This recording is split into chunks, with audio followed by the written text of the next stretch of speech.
Bonjour à tous les amis. Comme vous pouvez voir aujourd'hui, on est 4. C'est une particularité, une première dans notre saga, hein, nos premiers souvenirs avec. Aujourd'hui, on est là pour parler d'une console qui date de pas mal de temps, la PC Engine. Alors, nos invités, on va les présenter. On a Monsieur Garcien. Enchanté, Monsieur Salut. Garcien. Merci beaucoup de m'avoir invité. Je suis trop content d'être là. Et merci beaucoup. Plaisir partagé. Plaisir partagé. Et on a l'ami Guned. Bonsoir à toi. Bonjour à vous, bonsoir à vous. Merci Bonsoir, également bonjour, de m'inviter. Très content d'être parmi vous. Plaisir également partagé. Et on a évidemment mon acolyte. Je le présente plus, l'ami Biggie. Bon, les amis, aujourd'hui, on est là pour parler de nos premiers souvenirs avec cette bécane. Alors, à la base, c'était une console 8 bits. On a toujours eu un petit doute parce qu'elle devait être en concurrence, elle est sortie en 87, donc en concurrence avec la NES, peut-être la Master System, sauf qu'elle a un processeur de Hudson Soft graphique qui est de 16 bits. Donc finalement, ça fait un petit mélange qui la rend suffisamment puissante, je trouve, pour rivaliser avec la Mega Drive et la SNES. Et évidemment, cette console, elle a un peu muté au cours des années. Donc nous, on a connu au début la Core Graphics, etc. On a eu la Super Core Graphics, on a eu la Duo, etc. On a eu vraiment une vraie mutation qui a fait tendre les jeux vers des jeux de vraie qualité, des jeux d'arcade à un moment donné, hein, avoir un peu l'arcade à la maison. Et du coup, on est là pour parler de nos souvenirs avec cette console. Alors, je commence toujours le débat par poser une première question à nos invités. Alors, si vous le voulez bien, on respectera toujours le même ordre. Monsieur Garcin, Guned, Biggie et moi, si ça vous va. Donc, on va commencer par Monsieur Garcin. Avec plaisir. J'ai mes petites fiches. Premier souvenir. Oui. Ah ouais, non, j'ai préparé mes petites fiches là. T'as tout préparé. Parce que en fait, souvent, c'est vrai que les souvenirs. Non, mais c'est vrai que les souvenirs. Comme je suis plus très jeune, tu vois, les souvenirs, des fois. Non, mais tu sais plus, tu confonds une année et une autre, donc j'ai mes petites fiches, c'est bon. Ouais, on sait jamais, effectivement. Alors, ton premier souvenir avec la console. Mon premier souvenir, en fait, c'était que. Alors, c'est en 1990. J'ai découvert la PC Engine, en fait, dans le magazine Micro News, que Guned doit connaître, j'imagine. En fait, il y avait des superbes pubs, en fait, dans le magazine Micro News. Des pubs, attends, je les ai mis où ? Il y avait notamment celle-ci, par exemple. C'était des pubs, voilà, tu vois, très simples au début. Une qui m'avait marqué, c'était celle-là aussi. On voyait, ils étaient à la plage et tout. Et en fait, tu voyais les screenshots. On en était à la NES et à la Master System. Ouais. Et je voyais ces pubs et ça me rendait fou, notamment celle avec Ninja Spirit, là. Enfin bon. Cette console me rendait fou. Je me disais, mais qu'est-ce que c'est cette console ? Tu vois, on en était vraiment à l'époque Master System en 90, NES. C'était la grande période. Donc voilà, c'est la première fois que je l'ai vue visuellement. Donc dans les et ensuite, voilà. Et en 1991, en fait, au collège, j'avais deux potes qui, tous les midis, tu vois, on mangeait à la cantine et il mangeait vite et après il filait parce qu'il habitait à côté du bahut, il filait pour aller jouer à la PC Engine. Et moi je me disais putain mais vous avez cette console et à chaque fois je grattais pour aller y jouer avec eux et ils voulaient pas, ils jouaient à Formation Soccer et Final Match Tennis. À l'époque c'était les meilleurs jeux de sport, à l'époque il y avait pas mieux. Et je râlais, je dis ah les gars s'il vous plaît à chaque fois tu vois hein, et de fil en aiguille une fois ils m'ont dit ah, vas-y viens avec nous et j'ai pu jouer donc à Final Match Tennis et Formation Soccer et c'était vraiment, je me rappelle, c'était un truc de fou, c'était le jeu de foot, genre le foot que tu vois à la télé. Enfin, tu vois, c'est n'importe quoi. Mais comme il y avait la NES et la Master, ouais, voilà. Et Final Match Tennis qui est encore très très jouable aujourd'hui. Je sais pas si vous y avez joué encore. La maniabilité est parfaite. Donc déjà à l'époque en 91, c'était la folie.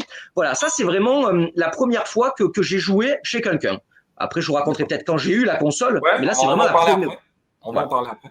Effectivement, j'en ai pas parlé. Il y a eu, alors en image, tu montrais surtout la Core Graphics 2. Qui avait, voyons voir. Ouais. Alors, pas la Core Graphics 2, mais la Core Graphics 1. Ça, c'est la Core Graphics 1. Parce qu'il y a une Core Graphics 2 juste qui était avec le logo orange pour aller avec le Super CD-ROM. Enfin bon. Mais là, c'est vrai que c'était sur ces pubs-là, il n'y avait pas la PC Engine qui, à la base, est blanche. Ouais. Ah ouais. Voilà. Alors, on va maintenant passer la parole à Guned. Est-ce que tu te souviens de ton premier souvenir avec la console ? Ah ben oui, alors moi, c'est comme Monsieur Garcin, c'est-à-dire que c'était la presse spécialisée. Hein, à l'époque, il n'y avait pas Internet, il n'y avait pas tout ça, donc forcément, il fallait s'instruire autrement.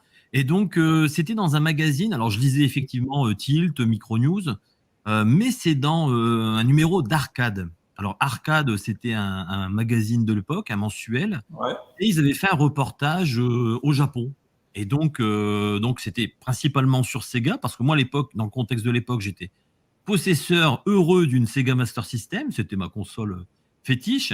Et puis, donc, je vois dans ce magazine-là une PC Engine blanche, et puis vraiment ça commence à m'intriguer. Donc c'est le premier contact avec la PC Engine, c'est dans le magazine Arcade, et puis ensuite dans Micronews, dans Tilt, j'ai commencé à voir une boutique qui importait la PC Engine en France, qui s'appelait Shoot Again, et donc Shoot Again proposait des modifications de consoles, et petit à petit j'ai commencé à m'intéresser de plus en plus à cette machine, parce que elle m'intriguait, parce que étant fan de Sega Master System, alors j'avais des jeux comme R-Type, Wonder Boy, Shinobi, j'avais les classiques du genre, mais je me rendais compte qu'il y avait aussi Shinobi sur PC Engine, qu'il y avait Fantasy Zone, alors qu'il y avait des jeux Sega sur une console, entre guillemets, qui n'était pas une machine Sega. Donc ça commençait vraiment à m'intriguer en me disant, mais quelque part c'est génial, parce que si cette console est super puissante et qu'elle propose des meilleurs jeux que ma Sega Master System, je vais peut-être m'y intéresser d'un petit peu plus près. Donc voilà, entre guillemets, mon premier souvenir, c'est par la presse spécialisée, et puis par ces petites annonces, en fait, pas ces petites annonces, cette publicité que passait Shoot Again, parce que ça a été le premier importateur en France de la PC Engine. Alors, pour rappel, effectivement, elle est sortie en octobre 87, et l'objectif de NEC Hudson Soft, le rival numéro 1, c'était la Famicom de Nintendo. C'était la machine à abattre, et leur premier titre, c'était The Kung Fu, qui était entre guillemets une version de luxe de Kung Fu Master avec des sprites qui étaient énormes à l'écran. Donc là déjà, quand dans la presse spécialisée, on avait des petites vignettes, mais quand on regardait ce sprite énorme qui faisait quasiment les 2 tiers de l'écran, forcément ça ridiculisait un petit peu le Kung Fu Master de la NES, ou même certains jeux Sega Master System, parce que forcément le ratio était énorme, et on se disait mais c'est l'arcade à domicile. Et c'était l'argument massu, la PC Engine. Je me souviens d'un test d'Alain Huyghe-Lacour qui disait Vigilante sur Amiga ressemble à l'arcade, mais Vigilante sur PC Engine, c'est l'arcade à la maison. Et donc, ces testeurs-là, forcément, ils m'ont fortement influencé dans mon impulsion d'achat qui est venue quelques mois plus tard. Mais c'est bien, tu avais cette maturité pour te faire cette réflexion. Moi, alors on va laisser la parole à Biggie, hein. Je donnerai mon point de vue après. Mais effectivement, en France, elle n'était pas trop connue, hein, la console. Vraiment, même très méconnue. Biggie, je vais quand même te laisser la parole avant.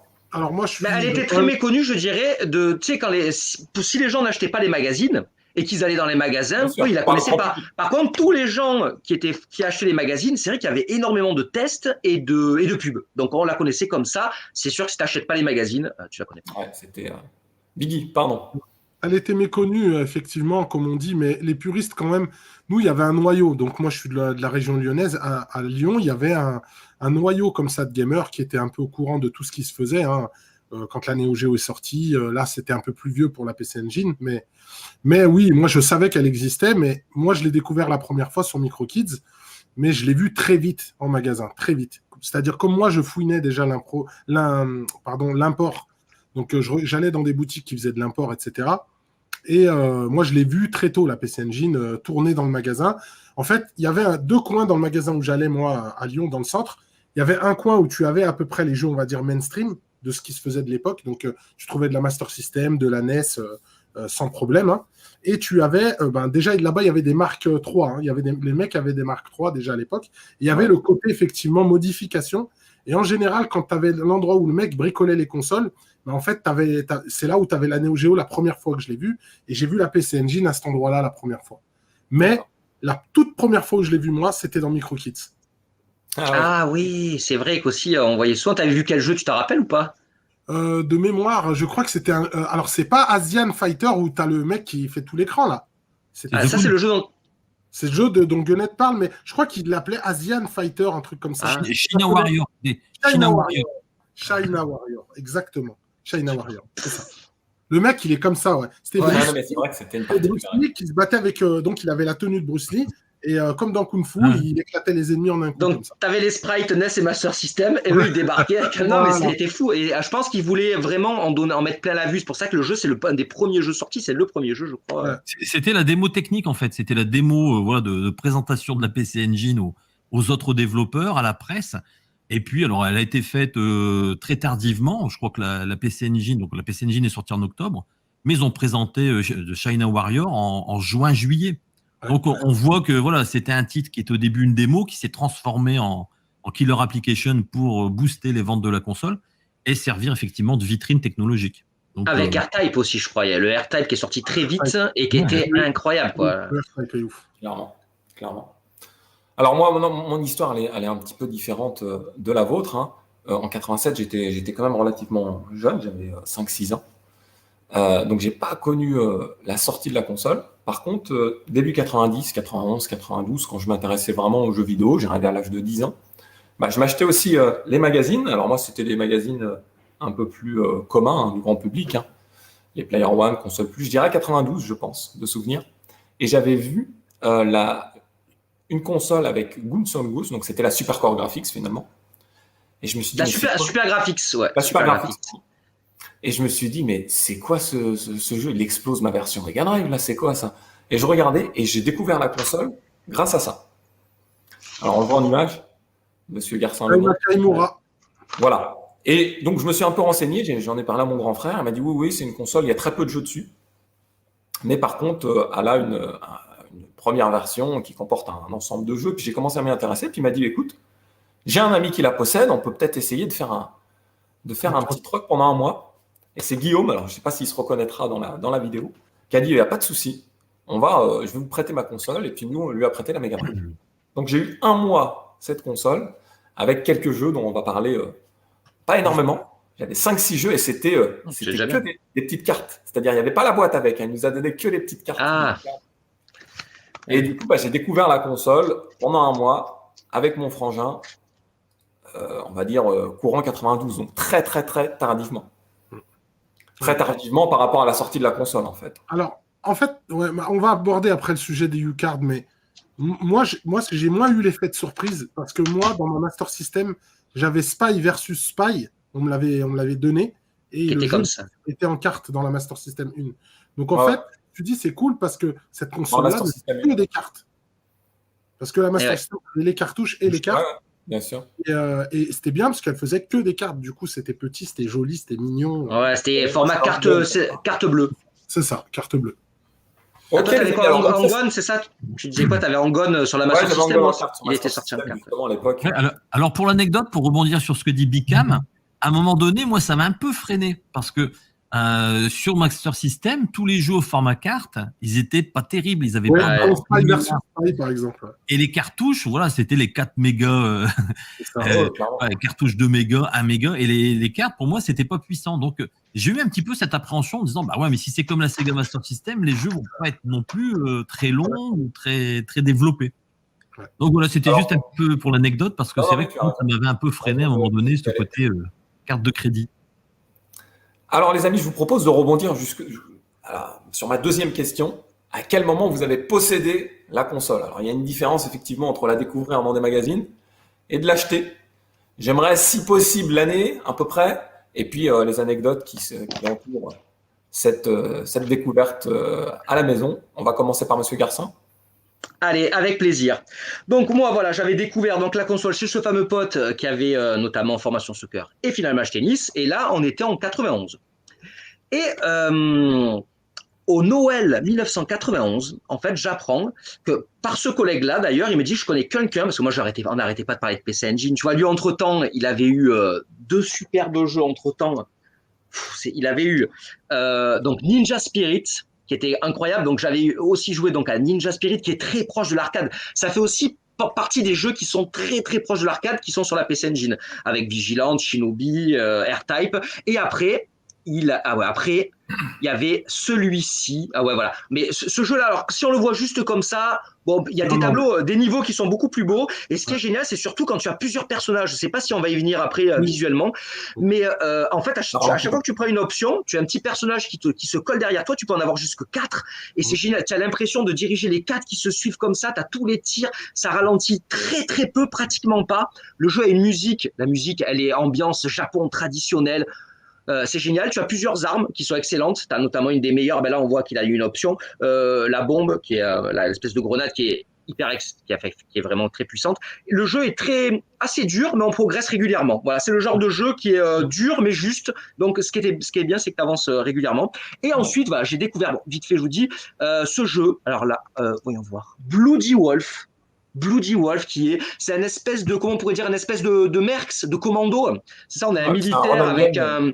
Voilà, c'est un run and gun. Mais alors, ce qui est, à l'époque, c'était peu courant. C'est un run and gun, mais vu principalement ou souvent de profil. C'est vrai que souvent les run and gun, tu vois, c'était vertical. Lui, il a des scènes verticales, mais il a des scènes, voilà, comme ça. Et ce jeu, voilà. Alors là, pareil, il faut se replacer. Ça, c'est un jeu qui est sorti, je crois, en 90, 89.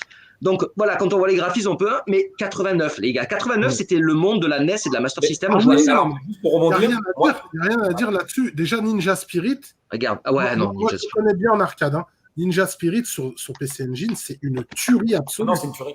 Et là, Bloody Wolf, il faut quand même se dire qu'en Mega Drive, dans les premiers titres, on n'avait pas ça.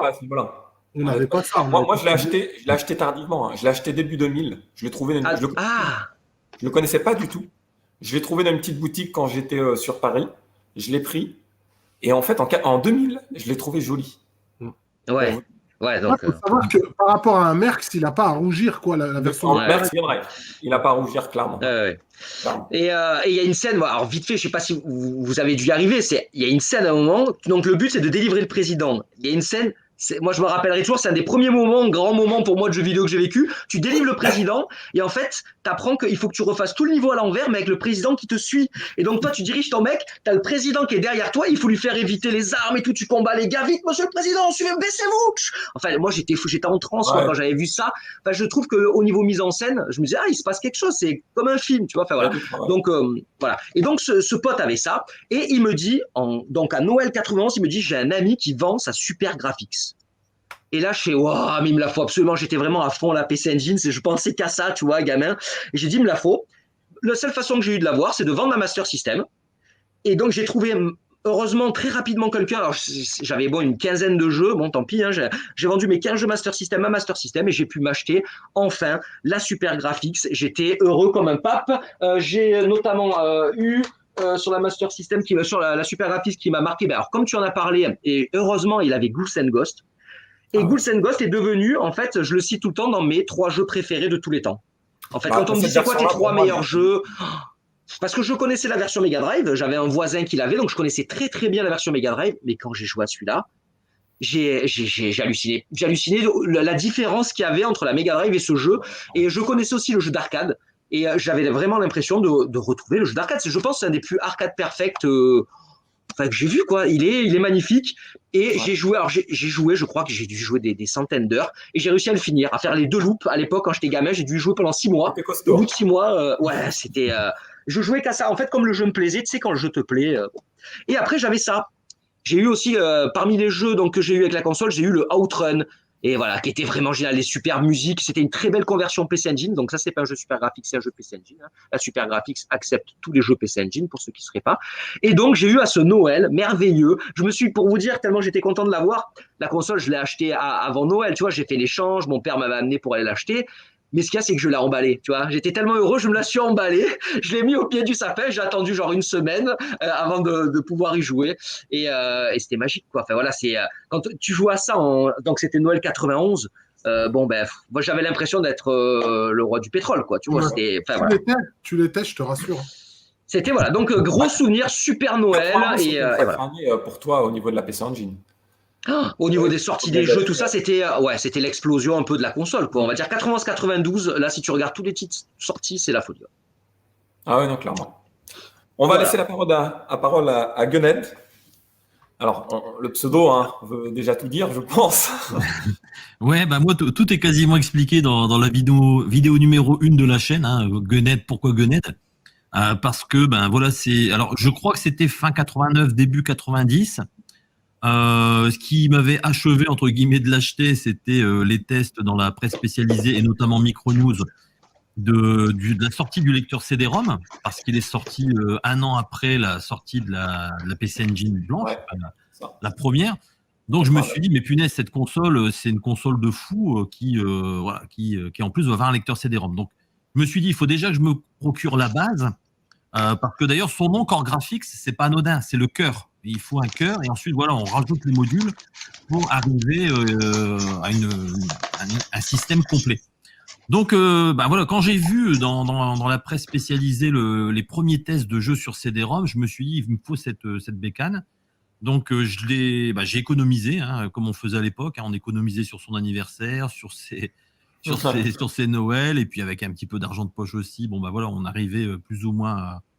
Elle était pas loin de 2000 francs de souvenir. Ouais. Alors moi je l'ai eu à 1790 francs et c'était voilà 1790 francs chez. Alors je crois que c'était chez Shoot Again. Il faudrait ressortir les pubs de l'époque. Avec donc forcément le premier jeu Gunhead.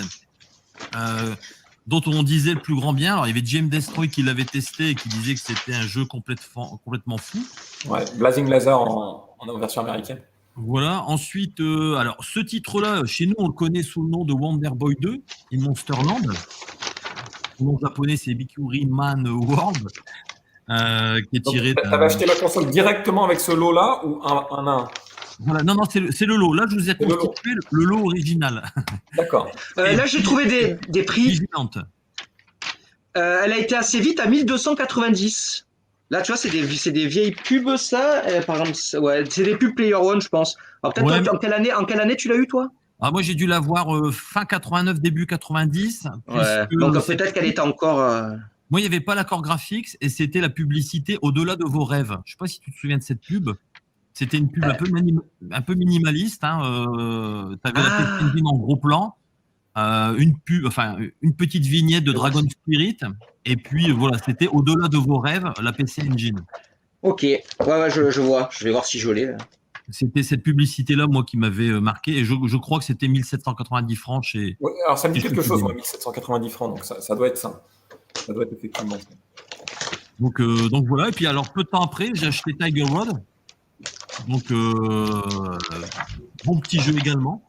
Ouais, jeu d'arcade aussi, c'est un jeu d'arcade, je crois. On ne l'a pas précisé. Sur cette console, il n'y a pas beaucoup de déchets. Il y en a, bien sûr, comme sur toutes les machines. Il y en a moins que sur d'autres, évidemment. Mais c'est vrai que le line-up de départ faisait vraiment rêver. Ouais. Parce que tu avais des gros titres de Capcom, comme celui-là, Tiger Rod. Tu avais les titres d'Irem, comme Vigilante, des titres de Namco, Dragon Spirit.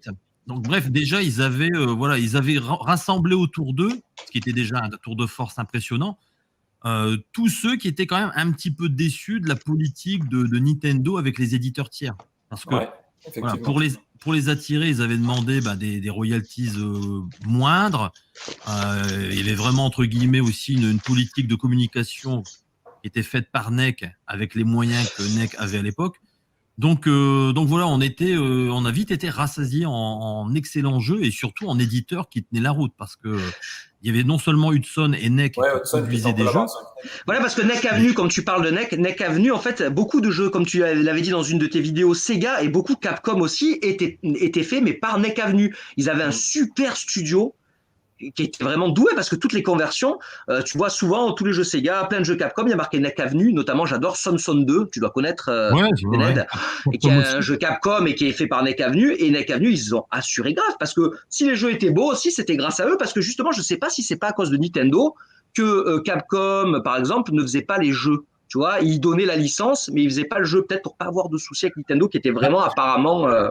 Pour pas perdre leurs avantages, c'était surtout un petit peu le deal. Et c'est pour ça que Konami est arrivé très tardivement sur la console, parce que ils voulaient qu'il y ait une base suffisamment installée pour pouvoir se permettre une brouille avec Nintendo, puisque tu avais différents accords Tu avais les historiques de Nintendo, ceux qui étaient là à la première heure, comme Hudson Soft, qui faisait partie des éditeurs, entre guillemets, qui faisaient partie des premiers soutiens de Nintendo et de la Famicom.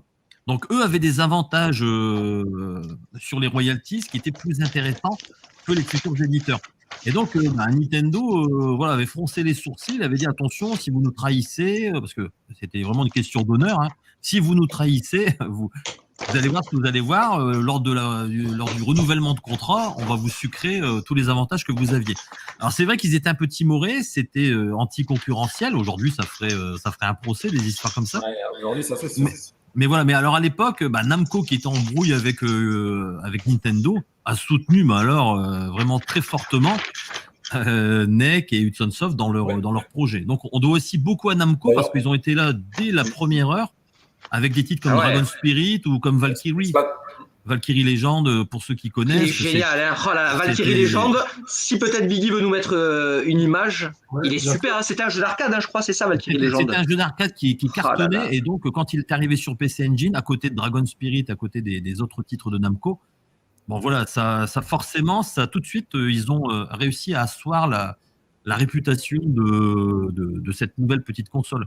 D'ailleurs, Namco, il y en a des temps. Le manga, je sais plus comment il s'appelle sur Netflix, qui raconte l'histoire d'un gamin. Voilà, Ice Core Girl, ouais. Et donc c'est très bien raconté parce que il raconte sa relation avec la PC Engine, comment il l'a découvert. Pas me spoil, parce que je vais commencer bientôt. Ouais. Ah ben tu vas te régaler, tu vas te régaler, je pense. Hein, j'ai un ami qui arrête pas de me. Et quel jeu l'a vraiment motivé à l'époque, c'était un jeu Namco. Donc c'est vrai que c'est rigolo parce que nous, du côté entre guillemets français, c'était les jeux d'arcade voilà, qu'on voyait aussi convertis sur les Amiga, les Atari, les Amstrad. Comme moi, je l'ai acheté parce que je le connaissais sur ordinateur. Vigilant, c'est pareil. Mais les Japonais, quand tu regardes ce Ice Core Girl, tu vois qu'en fait, eux, ils ont un autre regard. Et forcément, ce sont les titres Namco qui étaient un petit peu les bulldozers.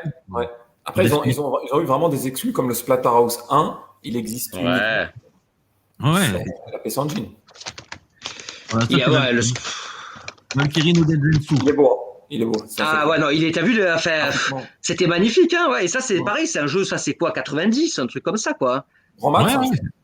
Ça fait partie des premières salves, quoi, et enfin, des premières, vu que la console est sortie en 87, non. Mais voilà, c'est un jeu peut-être de 89-90, et moi, je l'ai découvert sur le tard, comme tu disais tout à l'heure, pour Bloody Wolf, et même sur le tard, en 2000 et quelques, je trouvais super, quoi. Clairement. Même aujourd'hui, on le voit graphiquement, il est beau. Il est propre, la maniabilité. Mais la maniabilité est super. Ouais, j'ai un peu de. C'est pas que de l'action, ouais.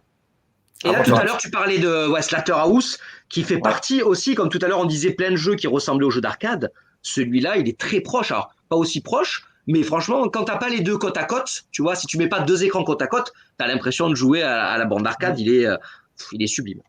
Une console 8 bits. Hein. Non, mais et là, pour Gunnet, j'ai retrouvé cette pub. Peut-être que ça lui dit quelque chose à Gunnet, cette pub, non? Je l'adorais. Ouais, Coconut, c'est ça. C'était un magasin à Paris, non, Coconut?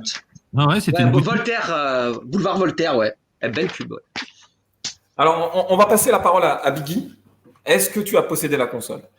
Alors, moi, je l'ai possédé plus tard, mais à la base, au tout début, moi, c'est comme toi. C'est-à-dire que moi, j'avais mon meilleur ami, là, que j'ai fait venir dans un live sur les Versus, qui aujourd'hui est dans le domaine du jeu vidéo, puisqu'il est commentateur de tournois de Street Fighter V. C'est un ami proche à SNK, justement. On a lui en commun, je disais, Monsieur Garcin. C'est qu'en fait, KX, il commande des matchs pour SNK. Et donc, en fait, lui, il m'a passé la console. Comme on a commencé le jeu vidéo ensemble, il m'a passé la console, et il m'a passé la console avec 3 jeux, et le premier, c'était PC Kid. Donc celui-là, on en avait beaucoup entendu parler, justement, dans Micro Kids. Le plus vendu. On disait, voilà, c'était une espèce de killer rap, etc. Voilà.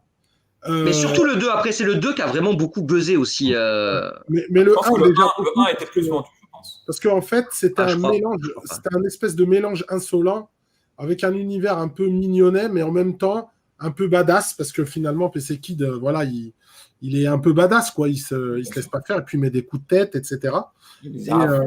Et graphiquement, voilà, on avait des énormes sprites, beaucoup de couleurs par rapport à une Master System ou une NES. Et encore plus le 2, hein, putain, le 2. Ouais, et puis tu as des stages avec des scrollings différentiels, etc. C'était vraiment quelque chose de. Voilà, quand tu regardes la taille du dinosaure, etc. Ah ouais. C'était Là, ouais, la tête. Ça fait très dessin animé, c'est ouf. Lui, lui est sorti en 87. C'était un petit dessin animé et tu avais justement tous ces effets d'eau quand le Ça, personnage je sais pas. rentrait, sortait dans l'eau. C'était vraiment très impressionnant. Donc, c'est le premier jeu qui m'a marqué sur PC Engine, même si c'était un des jeux les plus connus en fait de la console. Et il y a un deuxième jeu qui m'avait beaucoup marqué dans le lot qu'il m'avait donné avec la console. Donc, c'était Jackie Chan. Donc, celui-là aussi. Là, au niveau graphisme, c'était vraiment un cran au-dessus, là. Hein. Ah ouais, là, c'était. Vous vous rendez compte, il faut juste se dire que nous, on joue à la Master System et on est passé de la Master System à ça. C'est-à-dire que. Ah ouais. Sur Magnifique, la boîte, en plus. Console, pour remettre les choses dans leur contexte, une toute petite console avec des petites cartes. Donc, c'était quelque chose. Pour moi, c'était. Je me suis dit, c'est un truc du futur. Mais moi, Voilà, c'est un stage bonus. C'était une bizarrerie du Japon, quoi. Je me disais, au Japon, ils sont dans le futur. Et nous, voilà, nous, on est encore au Moyen-Âge. Et du coup, ben voilà. Et puis, ce qui m'avait choqué à l'époque, la sienne, elle se branchait sur l'antenne. Ouais, la première. Ah, il avait la vieille, ouais. La Et sienne, là, elle se ça, on branchait dirait un sur jeu l'antenne. Super Nintendo, là. On dirait un jeu Super Nintendo. Hein. Ah ouais, c'est clair, c'est clair. Et même sur Super Nintendo, c'est tard que tu as eu des jeux comme ça. Tu vois, avec des gros sprites comme ça, avec plein Ah, mais d'ennemis. la grosse, en fait, le détail, on voit, ils ont refait son nez. Enfin, c'est fou, le visage. C'était Non, un mais le dessin animé, visage. encore une fois. C'était un Ouais, dessin animé. exact. Et Et j'ai troisième- j'ai une anecdote, attends, excuse-moi, avec ce jeu. À Canal+, une fois, je crois, il y avait Jackie Chan qui était invité, c'était à l'époque de Bonaldi, tu vois, il y a pour les plus vieux qui connaissaient.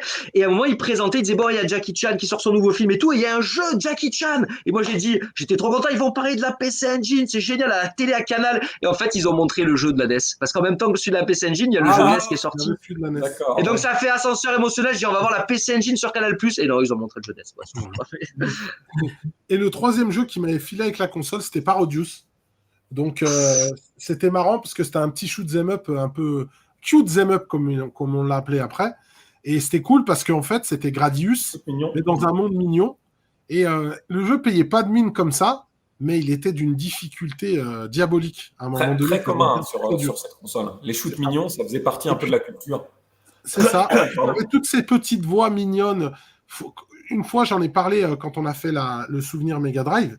Mais il faut savoir que sur Master System, le peu de voix digites qu'il y avait, c'était l'enfer, quoi. Ah ouais. Genre, je parle souvent de Alex Kidd, The Lost Star. Au début, tu as une voix digitalisée Et Miracle World. voilà, qui te donne un cauchemar, quoi. Quand tu l'entends dans une nuit, tu te réveilles en cauchemar. Et là, tu avais ça avec le chat. Et le chat qui miaule, là. la danseuse. Je me souviens de la danseuse avec les jambes Ah ouais, écartées. Là. comme ça.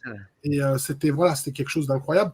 Et celui-là, j'avais vraiment, vraiment aimé. Et il se jouait vraiment très, très bien. Mais Alors moi, c'était le la fin, premier il jeu était difficile. mignon que j'avais connu sur PC Engine. Après, j'avais vu Ordine, etc., hein, d'autres dans le même esprit. Mais c'était le premier également que j'avais, mais adulte, hein, évidemment. Je dirais au début 2000 également. T'avais d'autres jeux, du coup, Biggie Non, bah non, j'ai parlé de cela. Après, il y a. Bon, on en a parlé tout à l'heure, mais il y a. Voilà, moi, il y a Ninja Spirit qui m'avait beaucoup marqué après par la suite. Ah, Et pour moi, c'était une killer app de la console. Hein. ouais, moi, c'est un des jeux qui me faisait vouloir la console. Pareil que Il me toi. semble que c'est IREM qui l'a développé, hein, Ninja Ouais. Spirit. Et il y avait ce grain IREM que tu retrouves que dans les jeux IREM. Un pixel art vraiment particulier avec une couleur particulière. Et c'est quelque chose que j'aimais énormément. Et moi, très tôt, je suis tombé amoureux du style IREM. Et Ninja Spirit, ça a été un des premiers. Pour te dire, aujourd'hui, en arcade, j'y joue encore. Hein. Ah ouais, mais il est génial. R-Type, moi, c'est R-Type et celui-là, c'était chef-d'œuvre. Ouais. En parlant d'ARM, c'est vrai qu'il y a eu, tu as eu Legend of Erotonma qui avait cette patte graphique d'ARM. Tu as aussi Mr. Ellie, un petit shoot'em up très, très mignon. Et pour l'anecdote, entre guillemets historique, une partie de l'équipe d'ARM est partie fonder, a rejoint, entre guillemets, l'équipe qui allait créer Metal Slug. Ouais, donc, Nazca. Donc c'est vrai que les puristes, entre guillemets, du pixel, etc., vouent une admiration toute particulière à cette génération de titres qui était qui était hyper travaillé, parce que Ninja Spirit, c'est de l'orfèvrerie, hein, je veux dire, en termes de game design et autres. Legend of Erotonma, c'est pareil. Alors R-Type, je crois que c'était une autre équipe, c'était pas la même. Mais à partir de Mr. Ellie et puis tous les jeux qui ont suivi, Franchement, chapeau, parce que c'était des jeux. À chaque fois, c'était un émerveillement quand on voyait un jeu ARM. In the Hunt, après, In the Hunt sur Saturn. Faut savoir juste, In the Hunt, mais faut savoir juste que les pixel artists d'ARM, c'est eux qui ont fait King of Fighter 94 et 95. Ah ouais? C'est eux, bien sûr. Les deux coffres. Ouais. Et donc en fait, il faisait les King of Fighter et le soir après, à côté, il faisait alors le. Ben oui, parce que j'avais lu qu'il faisait. En fait, SNK ne voulait pas vraiment produire Metal Slug, et eux ils le faisaient en plus. Donc les mecs ils se tapaient des journées de boulot sur King of et après ils rentraient chez eux et ils bossaient pour ce projet. C'est assez. Je parle des 2 premiers épisodes. C'est pour ça qu'après il y a une espèce de rupture. À partir du 96. Il y a une rupture. Et déjà, il y a une rupture au niveau du graphisme. C'est que ça a beaucoup changé après. Mais c'est à cause de ça, parce que c'était les pixel artistes de ARM. Mais ils ont bien lancé le truc, quoi. Voilà, parce que 96, c'est la sortie de Metal Slug. Ouais. Voilà. Non, mais je comprends que M. Garcin aime la PC Engine parce qu'il aime bien tout ce qui est petits détails, etc., subtilité. Ouais. C'est vrai qu'on est quand même bien servi sur cette bécane. Alors, pour ma part, ça va être beaucoup plus court. Je vous ai déjà un peu raconté mes premiers instants avec la console. On me l'a prêté. J'ai eu la chance d'avoir un mois la console chez moi, avec très peu de jeux, certes, mais du coup, j'en ai profité. Et il y avait dans ces jeux le Street Fighter 2 Prime. Et alors moi, je vantais toujours les mérites de la version Mega Drive que j'avais connue, avec laquelle je pouvais jouer quand je voulais. Donc, c'était une particularité contrairement à la version SNES. Et j'avais été quand même sacrément scotché de cette version. Je sais pas, si on devait donner un classement entre cette version, la version Street Fighter 2 Turbo SNES et la version Street Fighter 2 Prime Mega Drive, beaucoup la placeront, je pense, en premier. Je sais pas votre opinion dessus, mais... Ouais, les musiques peut-être aussi étaient un petit peu moins bien, par exemple, que celle de la Super Nintendo, peut-être. Ça pêchait pour ça. Mais quand regarde la console d'où elle part, de 1987 quand même. Tu vois les premiers jeux qu'il y a. Regarde les premiers jeux qu'il y a. Bon, même s'ils sont beaux, et tu compares à ça, mais le nombre de couleurs qu'il y a à l'écran, même là, j'hallucine, quoi. Le dégradé de violet, de mauve, les détails des sprites. C'était un exploit technique. Tous les magazines à l'époque, ils avaient halluciné et ça te donnait envie. Tu vois, tous les magazines, ils étaient dithyrambiques avec cette version. Et d'ailleurs, la cartouche est plus épaisse. Parce qu'elle fait quoi? Ça fait, je sais plus combien elle fait de mégas, mais elle est beaucoup plus grosse que la plupart des autres cartes. Je crois qu'elle fait 20 mégas. 20 c'est pour ça qu'ils l'ont mis dans une boîte double. Ouais, attends, c'est double boîte en fait. Exact. Un peu comme les boîtes méga CD. Hein. Hop, ouais, voilà. Et voilà, en fait, donc ils avaient fait une grosse notice là, et c'est vrai que la cartouche, elle a, vu que je l'ai là, on va vous montrer. Elle est, je sais pas si on le voit. Oh, on le voit peut-être pas. Ouais, on voit un peu. Il y a une légère bosse. Ouais, voilà, il y a une bosse. Là, tu le vois bien, tu as une bosse. Et voilà, toute la puissance est dans cette bosse. Ouais. Il faut se dire que c'est un jeu U-Card. C'est juste. Ah bah oui, surtout ça. Pour moi, alors moi, je suis un peu un puriste de la SNES, mais je vais défendre plus la SNES parce que pour moi, c'est la meilleure version des consoles de salon. Je vais pas parler de la version X68000, mais je vais parler de la version SNES, des consoles de salon. Et pour moi, c'est la SNES. La deuxième version, c'est celle-ci. Et la troisième version, c'est la version Mega Drive. Parce que les voix dans la version PC Engine, elles sont supérieures à la version Mega Drive. Il y a ce petit côté des musiques qui sont moins bonnes que sur SNES. Et par contre, les sprites sont légèrement plus petits. Légèrement. Très légèrement, c'est pas... Oui, ça saute pas aux yeux. Voilà. Mais c'est pour ça que pour moi, la version SNES, elle est au-dessus. Mais ceci dit, elle a un grain. En fait, elle a un grain au niveau de ses couleurs qui, pour moi, en fait, la palette est mieux choisie que sur la version SNES. C'est beau, hein. C'est beau, voilà. Putain. C'est-à-dire la palette de couleurs est plus proche de celle de l'arcade. Voilà, c'est ça. C'est ça. Oui, mais après, oui. La Super NES n'a pas cette version-là. Non, c'est vrai. Bien. Street Fighter 1. Et non, mais moi, je veux réhabiliter Street Fighter 1 parce que tout le monde chie sur ce jeu. Moi, je peux vous dire qu'en arcade, il m'a traumatisé. D'ailleurs, j'ai vu la version PC Engine. C'est vrai. Alors, toi, tu dis que tu as trouvé ça incroyable en bande d'arcade. Moi, je l'ai vu à l'époque. Peut-être j'avais pas aimé. Pourtant, je l'ai vu genre en 90. Oh là là. C'était raide. C'était injouable. C'était injouable. Tu te faisais démonter par le gars, quoi. C'est pas le problème qu'il soit raide. C'est l'aspect technique. C'est-à-dire que c'était un des premiers jeux de Versus où tu avais des grands personnages comme ça. Et tu pouvais jeter des boules de feu. Il faut se calmer 5 minutes. C'est-à-dire, il est sorti. Ça bougeait en manière saccadée, en fait. On avait vraiment... ça. Non, mais voilà. Mais jeter des boules de feu, pour moi, c'était un rêve pour moi. J'avais jamais vu ça dans aucun jeu.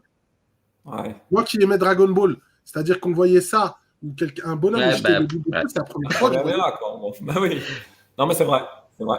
Alors, on n'a pas parlé des manettes, tout de même.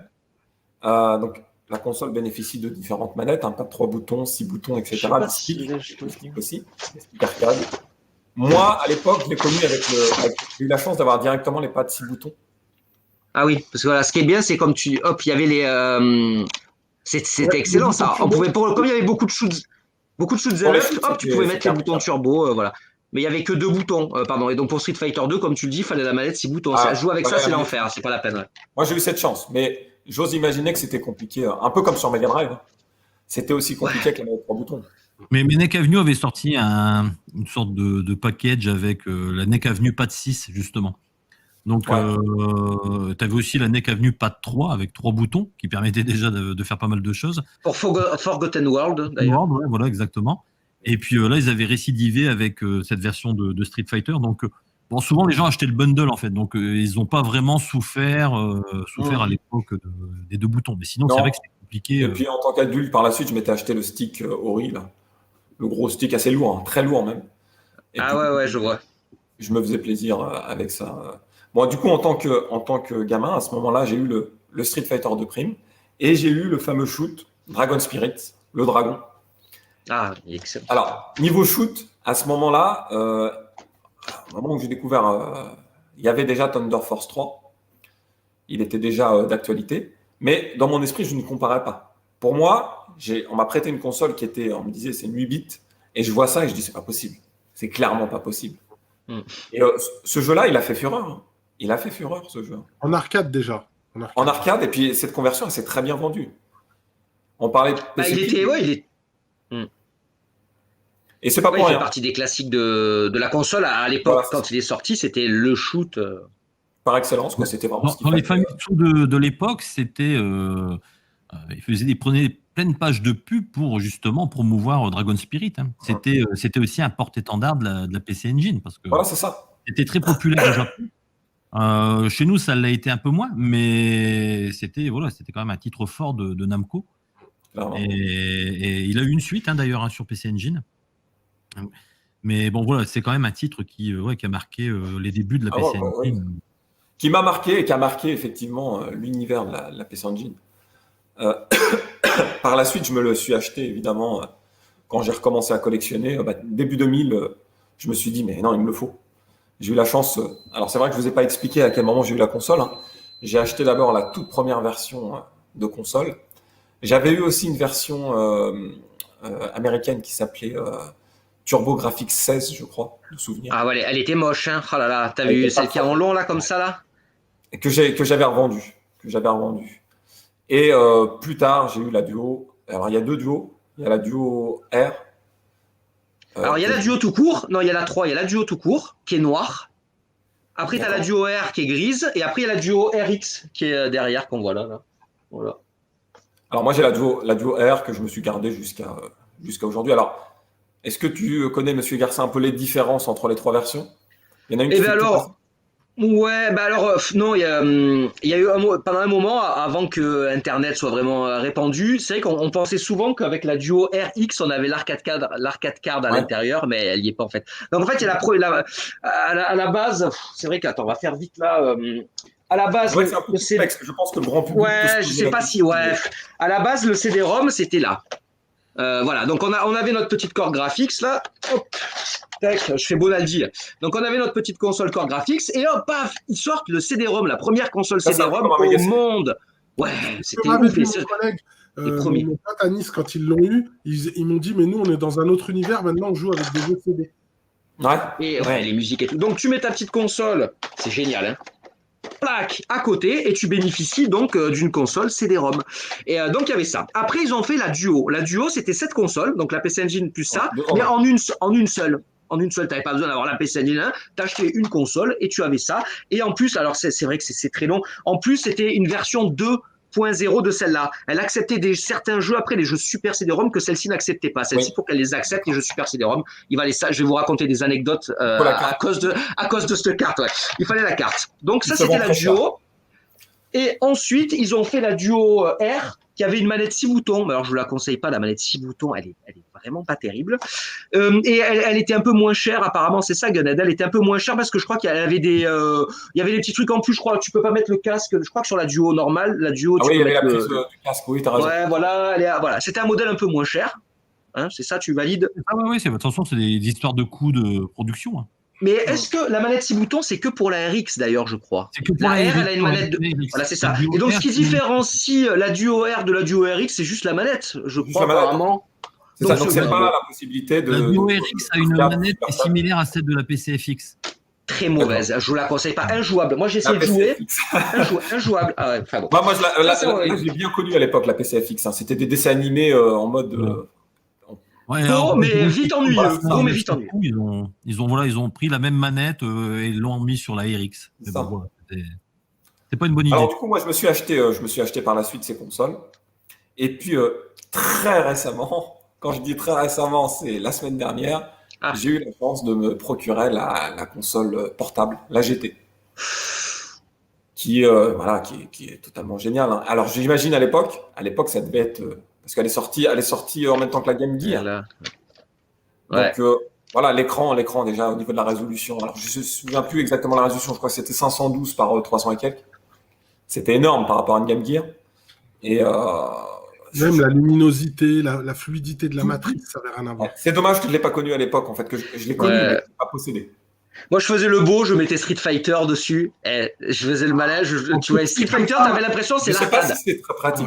Non, c'était nul, mais c'était juste pour montrer aux gars, regarde, t'avais une borne d'arcade, t'avais l'impression d'avoir une borne d'arcade dans tes mains, c'était insane, comme on pourrait dire. Moi le jeu de la frime sur la GT, c'était Outrun, dont tu as parlé tout à l'heure. Ah ouais. Outrun dessus, Tu fais les musiques à fond, là. D'ailleurs, il y a la version Outrun de... mais là, d'ailleurs, il a fait une très bonne, pour ceux que ça intéresse, il a fait une superbe vidéo, je me suis régalé vraiment sur Outrun, toute la saga Outrun, mais ces vidéos, tu dois passer un temps fou, tu mets combien de temps pour faire ça? Écoute, ça met entre une semaine et 15 jours. Donc, parce que tu vas chercher plein de trucs, plein de pubs, plein d'extraits, d'images de l'époque. Enfin, je me suis régalé. Ouais. Toi aussi, c'est vrai qu'on n'a pas parlé, mais actuellement, il y a aussi la PC Engine Mini que j'ai découvert, alors évidemment, dans les magazines, etc. Mais réellement, en regardant la vidéo de Gunhead sur ça, justement, où il présente toute la ludothèque. Et j'ai découvert certains jeux. Hein. Il y a certains jeux de cette PC Engine mini que je ne connaissais pas. Il y a beaucoup de bons jeux. Hein. Oh là là, pour moi, c'est une des meilleures mini. Non, c'est la meilleure mini. Ça, moi, pour moi, après, il y a 50 jeux, je crois. Alors là, pour moi, le Outrun, celui-ci, il est en dessous de la version Mega Drive. Ah ouais, c'est vrai, j'ai pas en tête la version Mega Drive. Pour moi. La voiture est plus grande sur la... La nostalgie doit rentrer en considération. Mais, oui, puis moi, j'ai pas connu la version Mega Drive. Moi, je suis passé de la Sega Master System à la version PC Engine. Ah ouais, non, mais là, il y en a plusieurs sur Master System, mais aucun rivalise avec ça. Oui, non, voilà. Mais il était super fluide, hyper jouable. Voilà, peut-être que la voiture est un peu plus petite alors que sur la version Mega Drive, mais il était bien. Non, clairement. Et du coup, le dernier jeu que j'ai connu gamin entre guillemets grâce au prêt de la console, c'était un jeu de flipper. Que j'ai présenté d'ailleurs au moment de mon achat de la GT, le Devil Crash. Très bon jeu. Excellent. Très bon jeu au niveau du rythme, au niveau de l'ambiance, etc. Et surtout, ça me rappelle les souvenirs, cette époque-là. Du coup, pour moi, c'était une obligation de me le racheter en tant que jeune adulte. Donc, je me l'étais racheté également début 2000. La plupart de mes jeux, d'ailleurs, sur cette console, ont été achetés en gros entre 2000 et 2005. Ça fait bien 15 ans que j'ai pas acheté un jeu, je pense. Bon, j'ai ma petite ludothèque. Rien à voir avec la bonne période. C'était la bonne période pour les acheter. Je dis c'était la bonne période pour les acheter parce que là maintenant, deux fois plus cher. Et c'était la guerre la guerre, tu vois ce que je veux dire, entre la version PC Engine et la version Mega Drive. Les deux sont excellentes et c'était, mais quelle est la meilleure Et les deux sont très bonnes. Et c'est vrai, quand tu te dis, putain, la PC Engine, elle fait aussi bien. Le jeu est fun, les musiques sont géniales. D'ailleurs, il existe aussi sur Mega Drive, celui-là. Ouais, c'est ce que je disais, c'était la guerre, tu vois, entre les deux. Qui est le meilleur C'est pas Dragon Fury, c'est... Ouais, il s'appelle Dragon's Fury. Dragon's Dragon's Fury. Fury, c'est ça, ouais. C'est Dragon's Fury, pardon. Dragon's Fury. Ouais, Mais ouais. moi, en fait, j'ai trouvé que ces jeux-là de flipper, à la base, moi, je préférais jouer sur un vrai flipper, mais ce jeu-là, c'est l'exception. C'est-à-dire que c'est un des meilleurs flippers en console qui existe, parce ils ont eu de très très bonnes idées comme ça de mettre des personnages animés. Ben oui. En fait, ce qui c'est était un fort, jeu dans le jeu, en fait. et ce qui était fort, c'est qu'ils ont fait ce que tu dois aimer, j'imagine, Biggie, c'est que c'est les choses que tu ne peux pas avoir dans un vrai flipper. Dans Tu un peux dire, je flipper. préfère un vrai flipper, mais il y a certains trucs que tu ne peux pas faire dans Oui. le vrai flipper, et là, ils l'ont fait. Donc, c'est vrai que c'est les bonus stages. Des fois, tu rentrais dans un truc, paf, ça changeait l'écran. Tu te retrouvais dans un autre truc, monde. tu devais Ouais. battre un boss. Tu vois, tu avais une espèce de monstre, comme c'était un boss qu'il fallait battre. Enfin, c'est vrai qu'ils ont réussi à faire. C'est entre un shoot 'em up et un flipper. Alors, c'est ça. C'était vraiment très, très, très innovant à l'époque. Ils se sont bien servis de l'idée, quoi. Alors, après, en tant qu'adulte, quand je dis adulte, c'est grand adulte, vous avez eu l'occasion, je pense, Monsieur Garcin et Guenette, de s'intéresser plus en détail au niveau de cette console. Est-ce que vous avez quelques jeux en tête à nous conseiller? Ouais. Quelques jeux peut-être moins connus que vous avez connus grâce à votre esprit de collectionneur rétro gamer? Alors moi j'ai des jeux, mais j'ai des anecdotes surtout. Des Parce que anecdotes? donc on est, ah ouais, un truc assez fou quand même qui s'était passé. Donc moi je venais d'avoir ma console à Noël Noël 91, c'est ça. Noël 91, je viens d'avoir la Super Graphics. Et en 92, dans Joypad, ils sortent un article comme ça. Moi je viens d'avoir la console, je suis dégoûté. Il y a marqué NEC la fin, tu vois à peu près. Et donc après c'est un article surtout qui parle des États-Unis. Parce qu'en fait, ils avaient essayé d'implanter la console aux États-Unis et ça n'avait apparemment pas bien marché. Et donc, tu vois cet article, mais l'article était assez assassin. C'est genre, il disait NEC la mort aux États-Unis, mais c'était genre, ouais, la console, on ne sait pas trop ce qu'elle va devenir, tout ça, patati patata. Bon, inquiétant. Après, apparemment, ils ont dû recevoir des tonnes de lettres, même peut-être Sodipeng qui les a contactés, qui leur a dit, mais c'est quoi cet article? Vous dites n'importe quoi. Donc, ils font un article 1 ou 2 mois après, NEC le renouveau. Mais dans cet article NEC le renouveau, ils disent oui, la dernière fois, ok, on est peut-être allé un peu fort et tout, mais on continue de dire que les cartouches vont s'arrêter. Donc en 92, et ils te disent ça va être que les jeux CD, et c'est l'article là, il est fou, hein, et les cartes vont s'arrêter. Moi, je viens d'avoir une Super Graphics, les gars, et on me dit les jeux ils vont s'arrêter. Je suis dégoûté. Donc quelques mois après, le petit malin que je suis, après bon, j'avais trop peur, j'ai échangé malheureusement ma Super Graphics contre une Mega Drive. Parce que je me disais putain ça va s'arrêter et tout. Moi j'ai pas le CD-ROM. C'est parti de l'histoire. Ouais, je me suis dit j'ai pas le CD-ROM. Si Joypad ils me disent qu'il va avoir plus que des CD-ROM, ma console, bon, ce que je savais pas c'est qu'il y avait 250 jeux quand même qui existaient sur la console. Ouais. J'aurais pu y jouer pendant 10 ans, tu vois, mais bon, à l'époque quand t'es jeune, tu veux les nouveaux jeux, tu vois, enfin bon. Et donc, du coup, j'ai échangé ma Super Graphics. Et heureusement, ça, c'est la vie qui fait ça. J'ai un voisin qui a mon âge, qui est mon super pote, et il a un copain à lui qui, donc, au Noël 92, j'apprends qu'il vend, en fait, le mec au grenier, il me dit, ouais, j'ai une console, je m'en sers jamais. C'était celle-là. Le gars, en fait, il avait le CD-ROM, où c'est qu'il a mis le CD-ROM dans son grenier, il y jouait pas, genre, il me dit, ouais, j'y joue plus, je joue un peu, mais tu vois, il devait pas savoir où acheter des jeux, c'était pas un passionné. Donc, il me dit, j'ai ça, je m'en sers pas, si je le vends. Et en fait, je pense que le gars, c'était la sortie de la Super Nintendo. Et il me semble dans mes souvenirs qu'il voulait s'acheter la Super Nintendo en France, mais ça, il n'avait plus rien à foutre. Le mec, il voyait Street Fighter 2, Mario. Tu vois, c'était pas son truc. Ça, il savait même pas. Il avait 2 jeux dessus, parce qu'il avait 2 jeux, c'est tout. Et donc, il me l'a vendu pour vraiment pas cher. Heureusement, j'avais des sous de côté, comme disait tout à l'heure Gunned. Tu vois, pareil, moi, des sous des anniversaires. Je crois que je venais de faire il y a pas très longtemps ma communion. Donc, je crois que pratiquement tous les. Ça, c'est celui-ci vraiment ou? Et malheureusement non, parce qu'après je l'ai échangé contre Super CD-ROM 2. Bon, ma vie est compliquée, D'accord. Mais j'ai récupéré. Mais du coup, j'ai réussi à avoir ça, mais du coup, j'ai pas pu le dire à mes parents parce que j'ai acheté ça en douce, tu vois, avec les sous des anniversaires et de la communion. Donc j'ai acheté ça, mais je le cachais, je sortais que quand mes parents étaient pas là ou entre midi et 2, tu sais, je mangeais chez moi, il y avait pas mes parents, j'y jouais. Et ce qui était génial, c'est que là, on l'a pas montré tout à l'heure, en fait, tu pouvais enlever ça et ça te faisait un lecteur CD, alors pas transportable, mais alors pas portable, mais transportable, c'est-à-dire qu'il fallait le brancher à un secteur. Et je me rappelle la nuit, quand tout le monde dormait, je me mettais dans mon lit et j'écoutais les musiques de ce jeu qui m'ont marqué à vie, un jeu que j'ai eu avec, c'est Ys. Donc j'ai eu Ys, c'est Ys 1 et 2, en plus ce qui est bien c'est qu'il est en anglais, là c'est la version anglaise. Et les musiques, pour moi, ce sont les meilleures. Je pense que Gunhead aussi, là, à lui, là, en japonais. Voilà. C'est parmi les meilleures musiques. Et je passais mes nuits comme ça, avec le Walkman, ma petite PC Engine à côté. Et c'était fou. Donc, je venais d'avoir enfin le CD-ROM. Là, j'ai eu celui-là. Celui-là, si tu veux montrer une image, Biggie, L10. C'est L10. Tu tapes L et après, plus loin, DIS. C'est le premier shoot que j'ai eu sur CD-ROM. Au tout début, quand j'ai joué, il y a juste un petit détail. Tu vois, tout à l'heure, tu me disais, toi, t'aimes les détails ou quoi. C'est vrai qu'il y avait un truc qui m'avait déçu. Je me dis, putain, on est sur CD-ROM. Le vaisseau, quand tu le diriges, le shoot est super beau. Mais quand tu diriges le vaisseau, il ne bascule pas. Tu vois, quand tu montes et quand tu descends, le sprite, il reste le même. Et j'étais étonné, je me dis, mais il était beau. Mais regarde, tu vois, le vaisseau, voilà. Il n'y a pas d'animation quand il va en haut. Il n'y a pas d'animation quand il va en bas. Et juste ça m'avait déçu, mais le jeu, il a des musiques aussi. Il a des musiques, mais elles sont, on dirait des musiques de dessin animé. Et là, regarde, tout l'écran vient de se figer en gris. T'as le boss, ça fait vraiment comme les Sentai ou comme il y avait Wingman à la télé de dessin animé. C'est-à-dire, quand tu combats le boss, tout est sur pause. On voit, c'est pour ça que tout est en blanc. Enfin, il y a un côté dessin animé japonais. Ouais, et le jeu est très dur, mais il est génial. Tu combats des boss géants. Alors ça, pareil, comme tu disais tout à l'heure aussi, et c'est un cute them up, on va dire, mais il est excellent. Enfin, le jeu est splendide, donc j'ai commencé par ça au niveau du CD-ROM. Et l'anecdote, voilà, on en parlait tout à l'heure, l'anecdote un peu embêtante pour moi, c'est que je voyais les tests dans les magazines, ils parlaient de super CD-ROM. Et moi, je me disais, mais j'ai un CD-ROM. J'avais appelé une boutique de jeux vidéo à Marseille.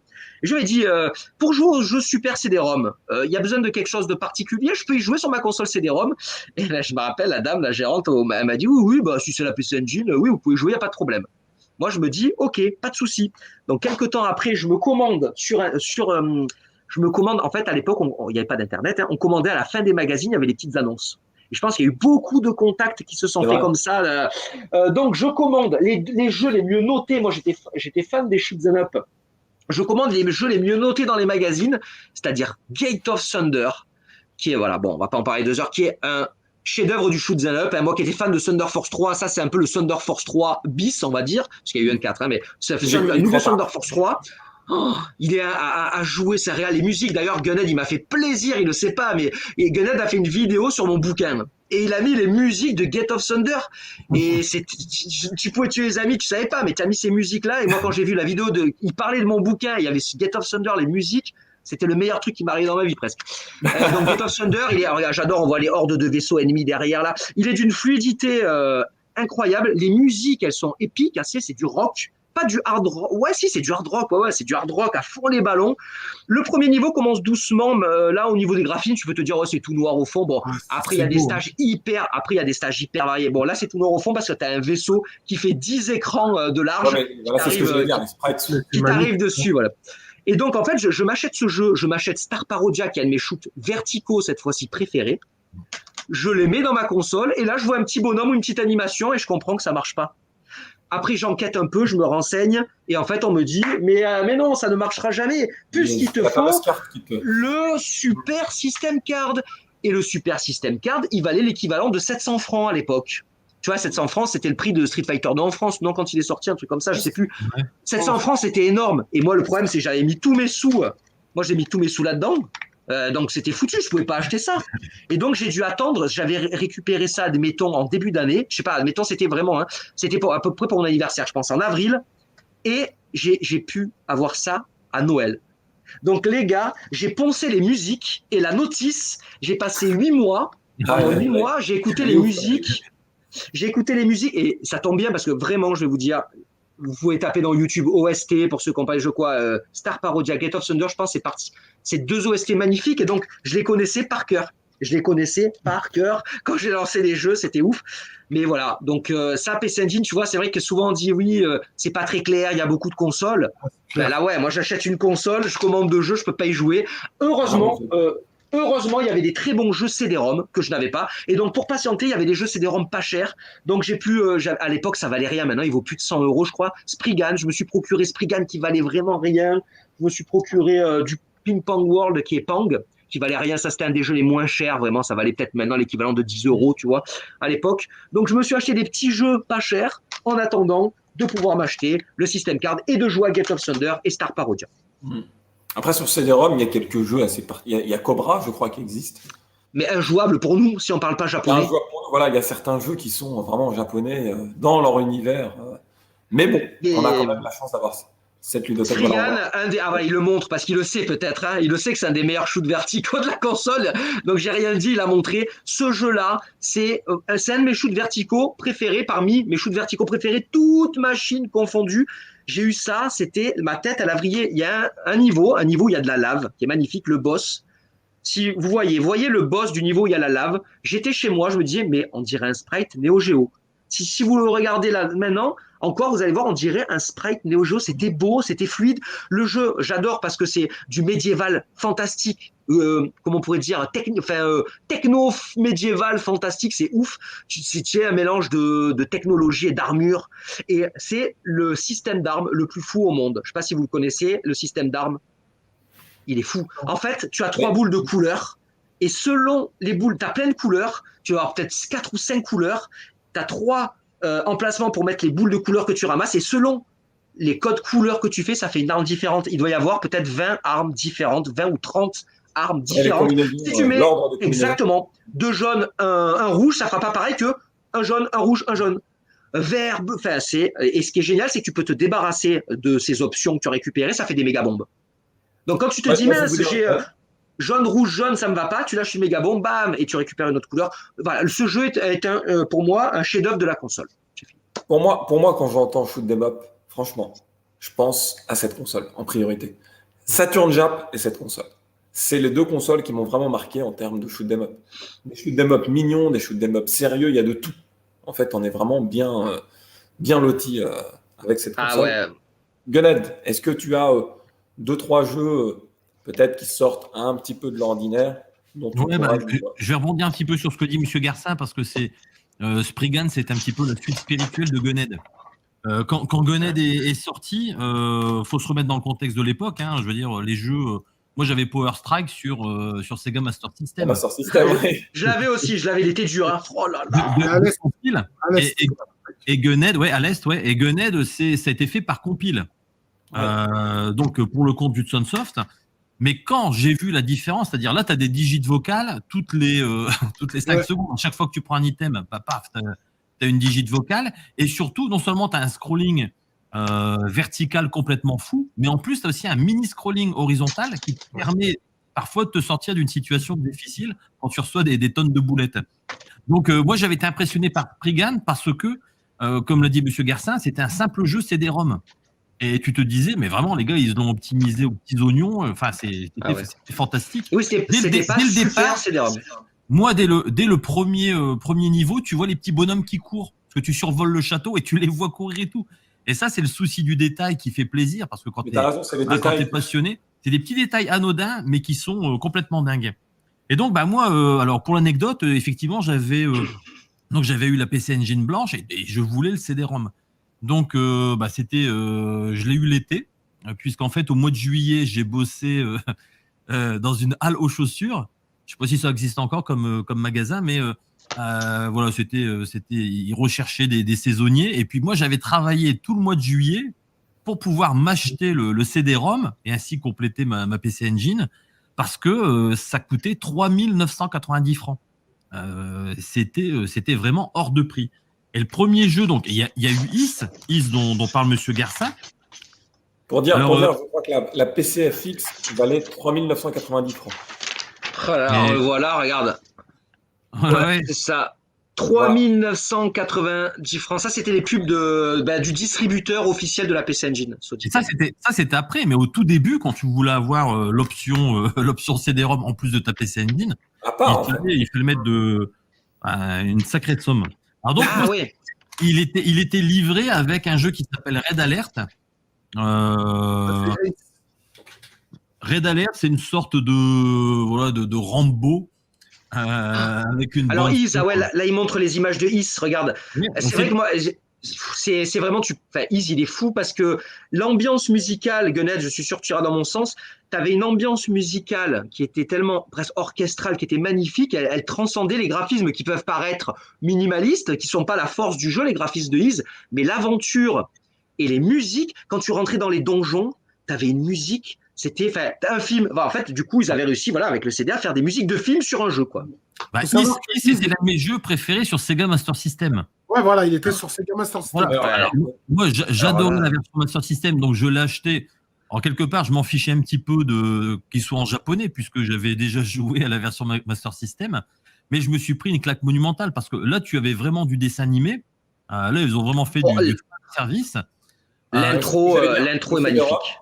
Et puis Avec des cette bandes son particularité. avec des vrais instruments. C'est-à-dire que Ouais. ils avaient mis le paquet. Tu avais non seulement des doubleurs, des acteurs de doublage qui faisaient les voix et autres. Donc c'était quand même complètement nouveau. Et puis une bande son orchestrale qui était absolument dingue en fait. Hein. Et c'était un peu un jeu triple A avant l'heure. C'est-à-dire que Hudson Soft avait vraiment mis le paquet sur ce titre qui a été fait par Hudson. À la base, c'est Falcom qui l'a conçu. Mais voilà, ils ont racheté les droits et Hudson Soft en a fait, entre guillemets, sa killer application pour le CD-ROM.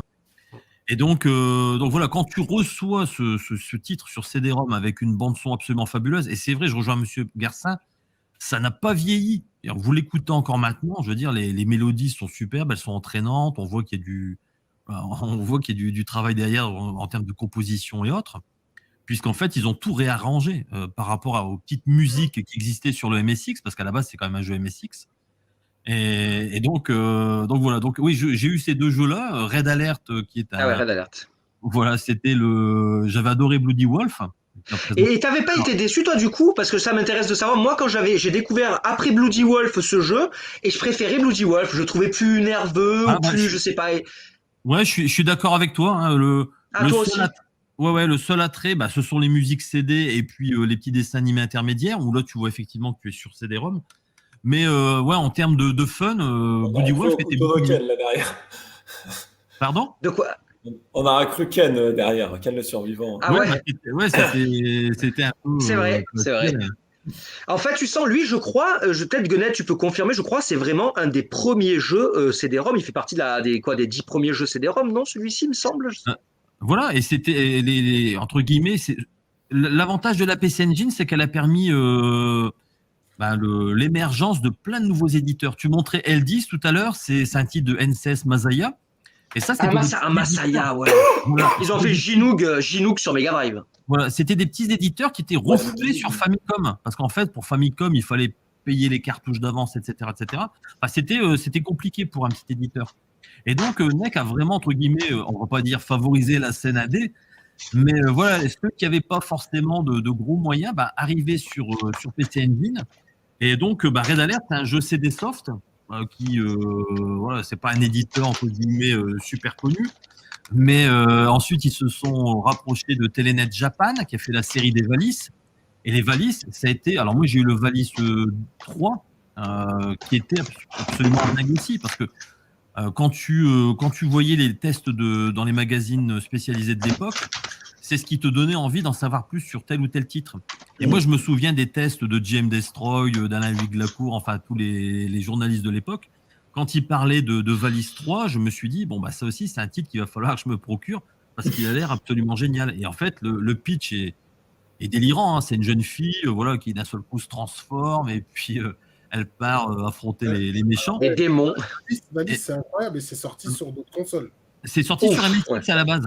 Et en fait, ils remixaient quelque part, enfin, ils refaisaient des jeux qui existaient sur MSX, mais ils étaient complètement transcendés. Parce que moi, j'avais un ami qui avait un MSX.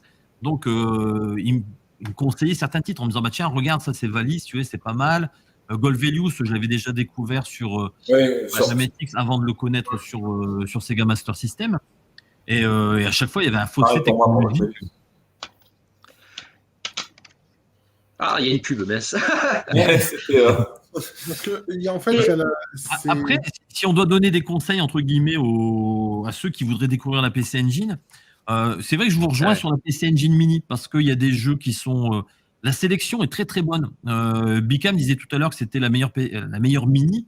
Je le rejoins parfaitement, parce que ça retrace l'histoire de la PC Engine avec le premier, China Warrior, The Kung Fu. Ouais. Et puis, ça se termine avec Saphir. Donc, on a vraiment, entre guillemets, un panorama de la PC Engine qui est vraiment très, très bien, parce qu'on a les classiques, comme Gate of Thunder. Et puis, on a aussi moi, il y avait un titre qui me plaisait quand j'étais jeune, c'était Zelda. Et Ah, la Zelda, copie, ouais. et Zelda n'existait pas sur PC Engine. Alors du coup, Hudson Soft a fait une copie de Zelda, mais moi j'estimais qu'elle était mieux, forcément. J'étais fan de PC Engine. Et c'est un titre, c'est vrai que quand on y joue maintenant, il est encore hyper jouable. Autant le premier Zelda, franchement, c'est un peu lourdingue à jouer, mais le Notopia 1 et le 2, qui sont disponibles sur la PC Engine Mini. Le 2, le gap technique, les graphismes sont waouh. C'est Parce que franchement. le 1, il est sorti en 89, je dirais, non? Ça doit être 90. Non, 89, t'as raison, 89. Donc là, non, on n'a pas de Zelda 3 et SNES. On est en concurrence avec un Zelda 1 NES. Voilà. C'est ce qu'il faut rappeler. Ah bah et quand Zelda Zelda 3... le 2, il n'est pas sorti avant le 2, il serait pas sorti avant le Zelda 3. Ah si, il est sorti avant. Si, même le 2, hein, ouais. Ouais, et c'est pour ça que c'est complètement dingue, parce que tu te dis, tu avais l'impression que Nintendo, quelque part, pour faire son Zelda 3, s'est inspiré de Notopia 2. Donc, si je dis ça, les fans de Super Nintendo vont me tomber dessus. Mais, non, mais c'est fort possible. Tout le système. J'avais ce sentiment-là parce que je connaissais Notopia 1, je connaissais Notopia 2. Le Notopia 2, tu peux aller dans les 8 directions du paddle, alors que voilà, Zelda, c'était quand même assez rigide. Et puis, tu avais une histoire qui était très, très longue. Donc, c'était quelque chose qui était surprenant à l'époque, parce que quand derrière, tu découvres Zelda 3, tu te dis, ouais, ok, parce que eux, ils auraient pu aussi copier le Zelda 2 de la NES, qui est vu de profil. Ouais. Voilà, donc ils sont restés sur leur ligne de conduite, en améliorant et en faisant une amélioration graphique qui était pas négligeable, comme l'a dit Monsieur Garcin. Donc voilà, ça c'est aussi c'est des jeux à redécouvrir parce que franchement, ils sont intéressants. Florent Gorge, j'en ai même parlé, je crois, dans les oubliés de la Playhistoire, il en a fait un numéro spécial sur Notopia. Et franchement, c'est des titres qui valent le coup. Donc c'est pour ça, franchement, la PC Engine Mini, pour ceux qui veulent vraiment découvrir, sans passer par des ROM et autres, sans débourser des milliers d'euros pour se procurer les jeux. Voilà, on a Kumajo Dracula X. C'est ça, c'est 120 € pour avoir un stock. Voilà. Et en plus, c'est bien l'interface.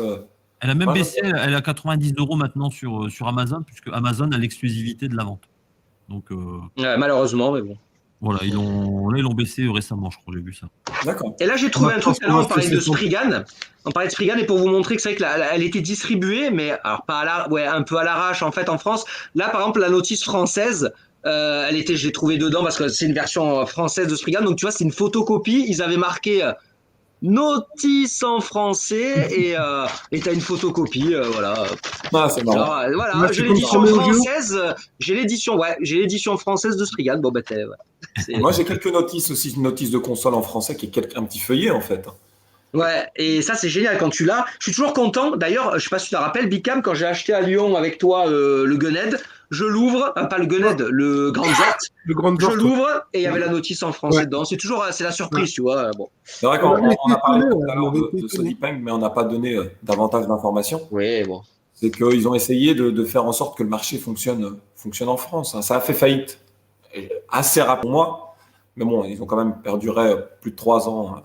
3 ans dans le marché. Ouais, un peu plus de 3 ans. Ils ont quand même réussi à enfumer tout le monde, puisque pour la petite anecdote, donc Sodipeng, c'est la société distributrice de la PC Engine, c'était une filiale de Guillemot. Donc Guillemot ne voulait pas trop se mouiller et avoir des problèmes avec les douanes et compagnie, donc ils ont créé une petite entité, Sodipeng, qui était chargée d'importer la console. Et donc en gros, ils sont allés voir NEC au Japon, ils ont dit qu'ils voulaient le distribuer en France, etc. Et donc NEC a dit, écoutez, nous on s'y oppose pas, mais sachez qu'on va prévoir une sortie européenne de la console. Là, on s'occupe du marché américain, mais ensuite on va arriver sur le marché européen.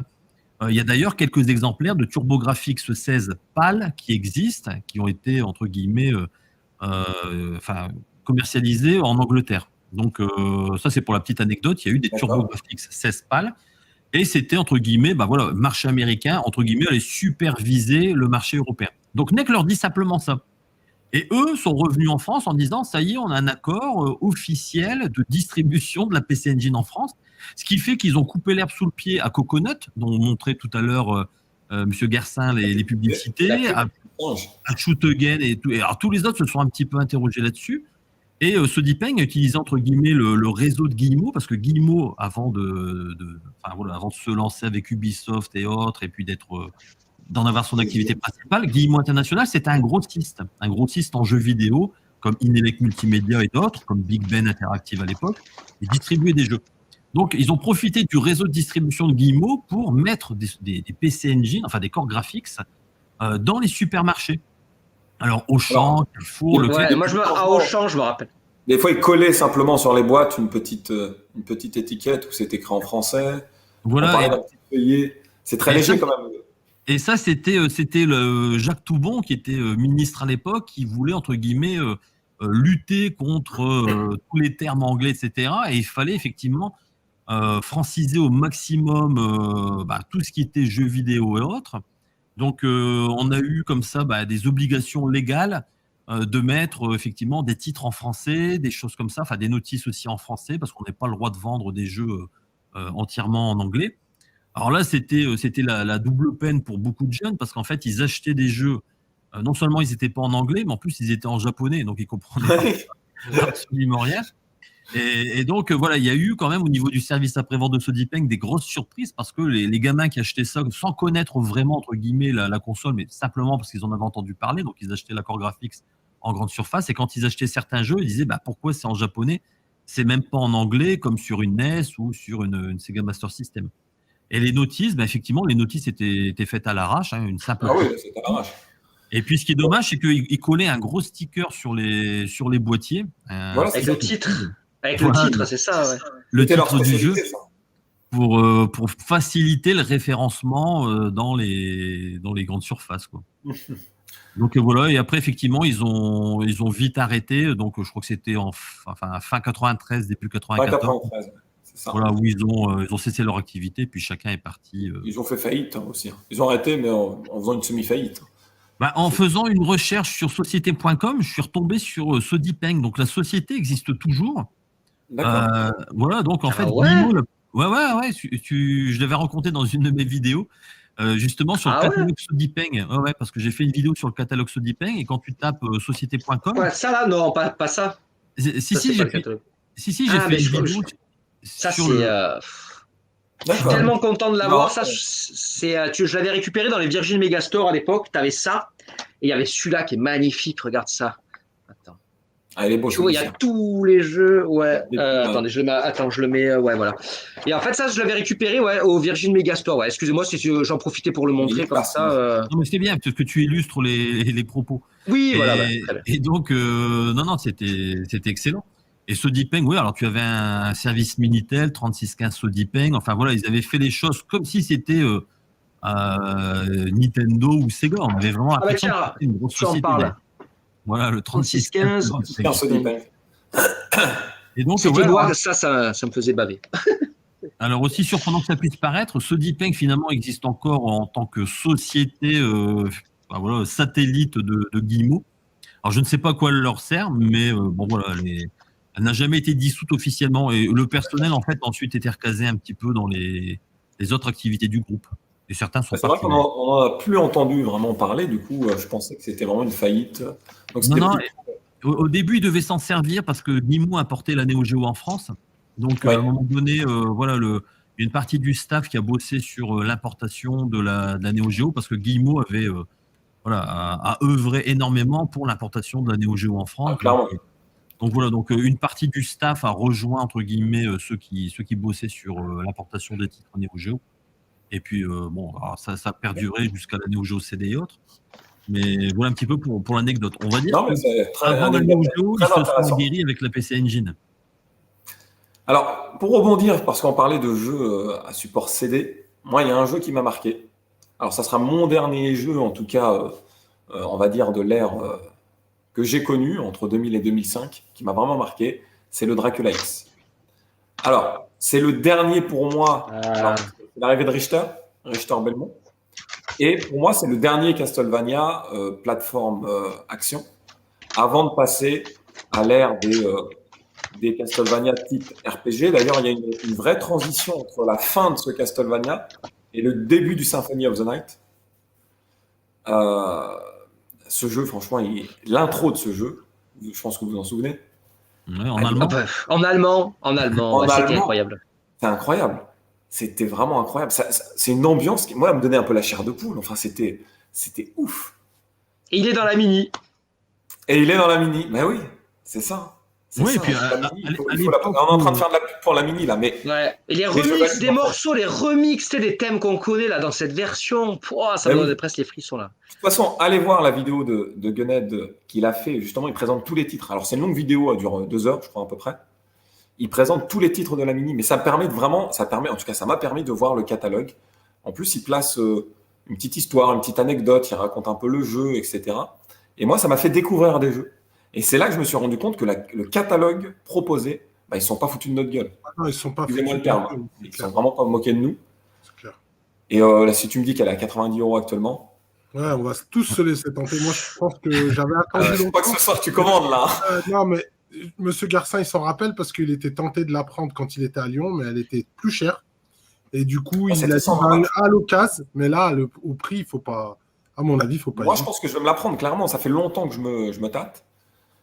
Et Ouais, puis Ah, bon, c'est un très bon investissement là. et puis, entre-temps, ouais, est-ce que tu as franchi le cap, monsieur Garcin? Non, bah alors moi je suis pas pressé parce que c'est vrai que la Pour moitié moi, t'as des tout le jeux, matos je les ai, même les trois quarts.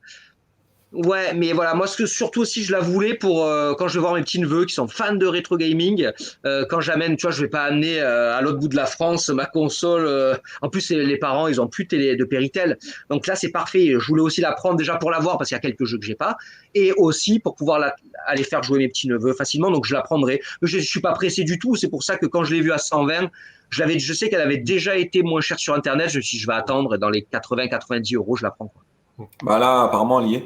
Je crois Voilà. avant qu'on publie la Ouais. vidéo, faut qu'on aille, faut qu'on aille là. Tout le monde. Non, je plaisante. et puis tu vois, dans l'extrait que tu as montré, on voyait des gerbes 200. Ouais. Et moi, c'est ce que j'aimais chez la PC Engine, c'est qu'elle n'était pas ouais. censurée. Ah non, elle Ouais, est pas c'est sortie. mature. Dans certains jeux, tu voyais aussi du téton. Oui, alors, Euh, Parodius. les- Parodius.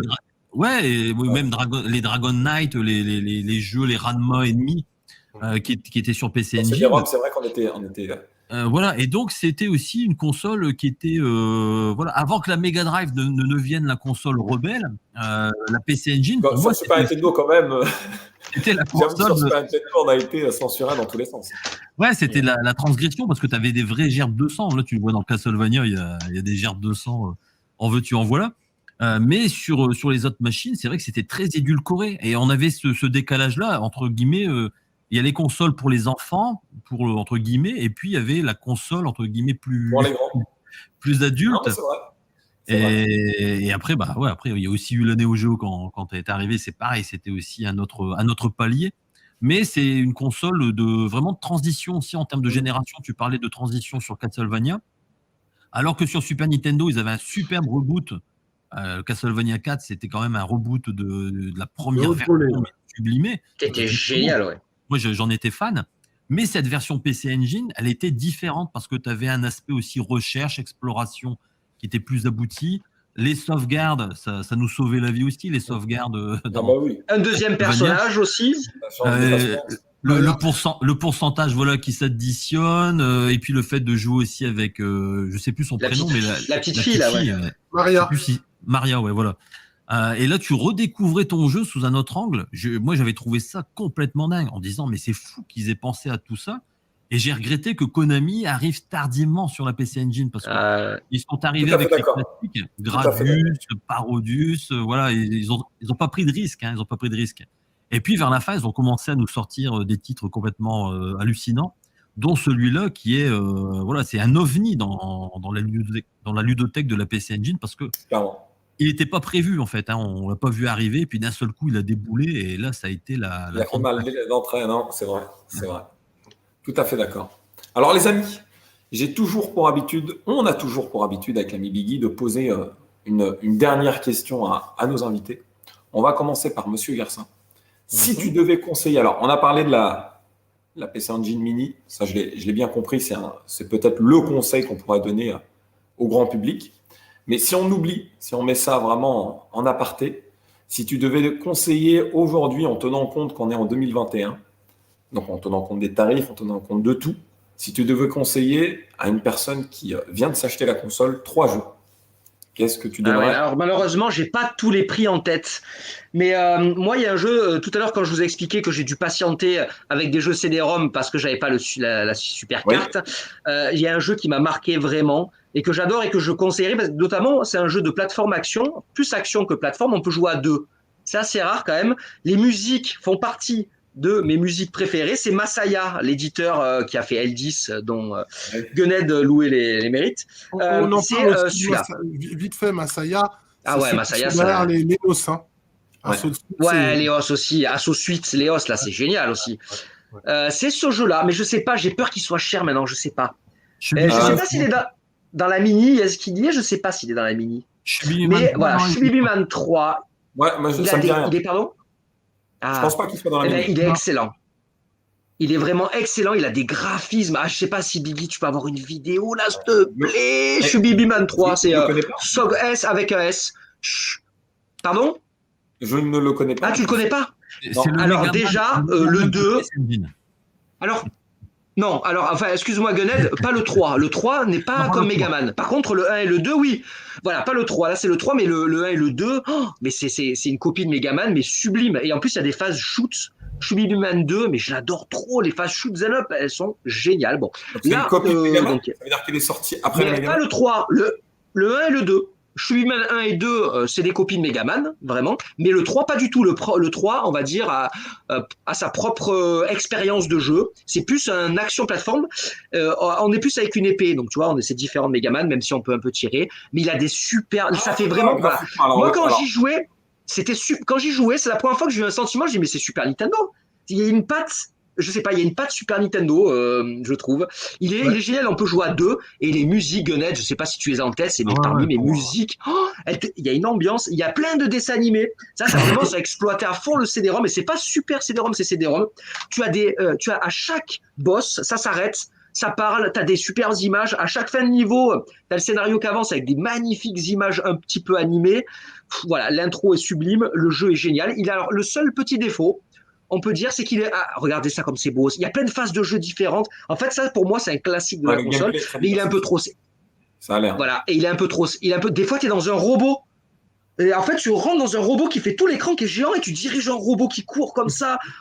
Oh, le jeu est fou. Il y a des araignées, je me rappellerai, ça m'avait choqué, des araignées qui marchaient, des grosses sprites d'araignées qui était super bien fait, quoi. Enfin, j'hallucinais. Et le jeu, voilà, là, tu vas combattre un bonhomme de neige. Oh, là, les courses, regarde, t'es sur une mouche de l'espace, poursuivi par un dragon, avec une musique épique de folie. Le seul truc, voilà, c'est qu'il est un peu trop simple. Et moi, je me rappelle, à chaque fois que j'arrivais trop facilement au début, au dernier niveau, j'arrêtais. C'est pas un défaut.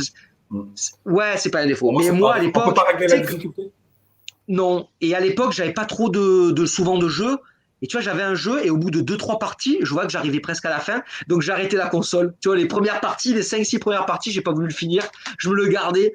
Mais voilà, ce qui est bien, c'est qu'il a une grosse replay value. Dès que tu as un pote qui vient à la maison, fan de rétro gaming, tu lui mets Shubibiman 3, c'est de la bombe.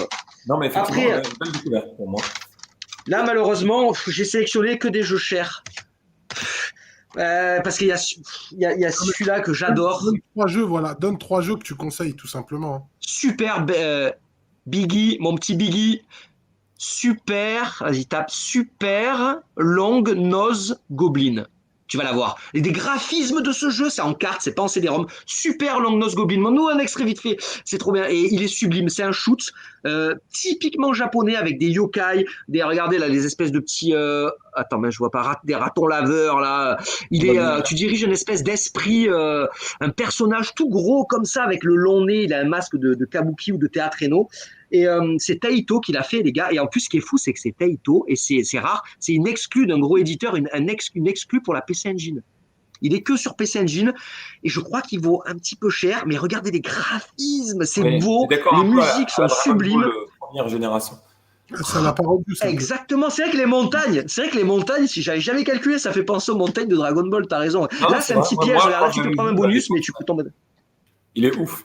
Et voilà, ça, c'est une pépite, malheureusement un peu chère, mais c'est une pépite vraiment. Il fait partie de la liste de la PC Engine. Non, il est pas je dedans. crois pas. Il est pas Non, dedans. malheureusement. Non, il est pas. Quand tu tues les ennemis, regarde, quand tu tues les ennemis, ils se transforment, c'est des petits ratons laveurs en fait. C'est des petits ratons laveurs qui sont déguisés en ennemis et dès que tu les tues, poum, tu vois un petit raton laveur. Il est super, voilà. Il est hyper fun à jouer. Les musiques, les bruitages, tout est génial. Et ce qui est fou, mais c'est pas gênant, c'est que ton sprite est assez gros. Ça pourrait paraître gênant, mais non, en fait. Regarde, tu vois, tu tues des pingouins ou je sais pas quoi, et hop, ça, c'est des petits ratons laveurs après. Et là, il y a des yokai, des monstres japonais. C'est dans un univers traditionnel, typique monstre japonais Très féerique. mignon, hein, très sympa. Il est super, malheureusement, je crois qu'il est cher. Super longue nose goblin. Voilà. Vraiment beaucoup de shoot hein, sur cette console. Ouais. Je sais pas si on connaît à peu près le ratio shoot jeu tout court, mais il doit être quand même assez important. On dit souvent que la Mega Drive c'est la console des shoots. Elle est très loin, je pense, en termes de proportion. Ouais, mais c'est vrai que voilà, sur Mega Drive, il y en a beaucoup, mais je dirais il y en a peut-être un petit peu plus sur PC Engine quand même. Hein. C'est vrai que c'est fou, non Mais surtout ouais, par rapport au nombre de jeux sortis, je pense. Ouais. Et du coup, un troisième jeu. Ah ouais, j'ai le temps, parce que comme j'ai vu que je fais que parler, un troisième, trois jeux chacun. Donc, Allez, 1, 2, 3, j'ai 3 bombes là sous les yeux, lequel j'ai 4 bombes. Je prends. Allez, je voulais vous parler de ce superbe shoot Magical Chase. Je ne le ferai pas du tout. Un superbe jeu, les gars, il est génial. Regardez sur YouTube. Je vous parlerai d'une curiosité. Alors là, malheureusement, punaise, je suis con, j'ai choisi un jeu, j'ai pas le titre. Est-ce que. Photograph Boy. Il est pas sur la Photograph Boy. Putain, mais ça, c'est un gars sûr, ça. Ouh, alors, là, t'es costaud. Hein. Photograph Boy, alors c'est Genki, je sais plus le nom japonais, mais si tu tapes Photograph Boy PC Engine, tu devrais trouver. Tu connais tous les jeux. Et donc, regardez qui c'est qui l'a fait. Regardez qui c'est qui. C'est qui l'a fait ce superbe jeu, c'est Irem. Et il est, alors malheureusement, je vous montre un jeu qui commence à coter, il est dans les 100 €. Mais c'est un jeu très original. D'ailleurs, il est sorti sur PS2. Ah, regardez ça. Donc ça, c'est fou. Alors là, on n'a pas la patte graphique de Irem, de Ninja Spirit et tout. On dirait un jeu d'ordinateur, mais il est très fun à jouer. En fait, tu dois prendre des photos. Mais tu as des objectifs à faire. Tu dois prendre là, tu vois, regarde, il y a des vaisseaux extraterrestres qui passent en fond. Il faut que tu les prennes. En fait, dans chaque niveau, tu as des trucs à prendre en photo. Il faut que tu complètes. En fait, je crois que c'est peut-être la barre qui est en dessous. Je me rappelle plus. Ta mission, c'est d'arriver. Ouais, et des fois, tu as des trucs, le mec, il apparaît 2 secondes. Tu vois, plus les niveaux montent, des fois, tu dois prendre en photo un gars qui apparaît 2 secondes. Ah, tu dois éviter, regarde, là, les skates. Donc, il y a pas mal un peu de plateformes. Et en même temps, c'est comme un shoot. À la place de leur tirer dessus. Totalement En fait, découvert. ouais, et à la place de leur tirer dessus, c'est le même principe. À la place de tirer, bah, tu prends une photo. C'est comme un shoot, tu vois, comme Dame 75.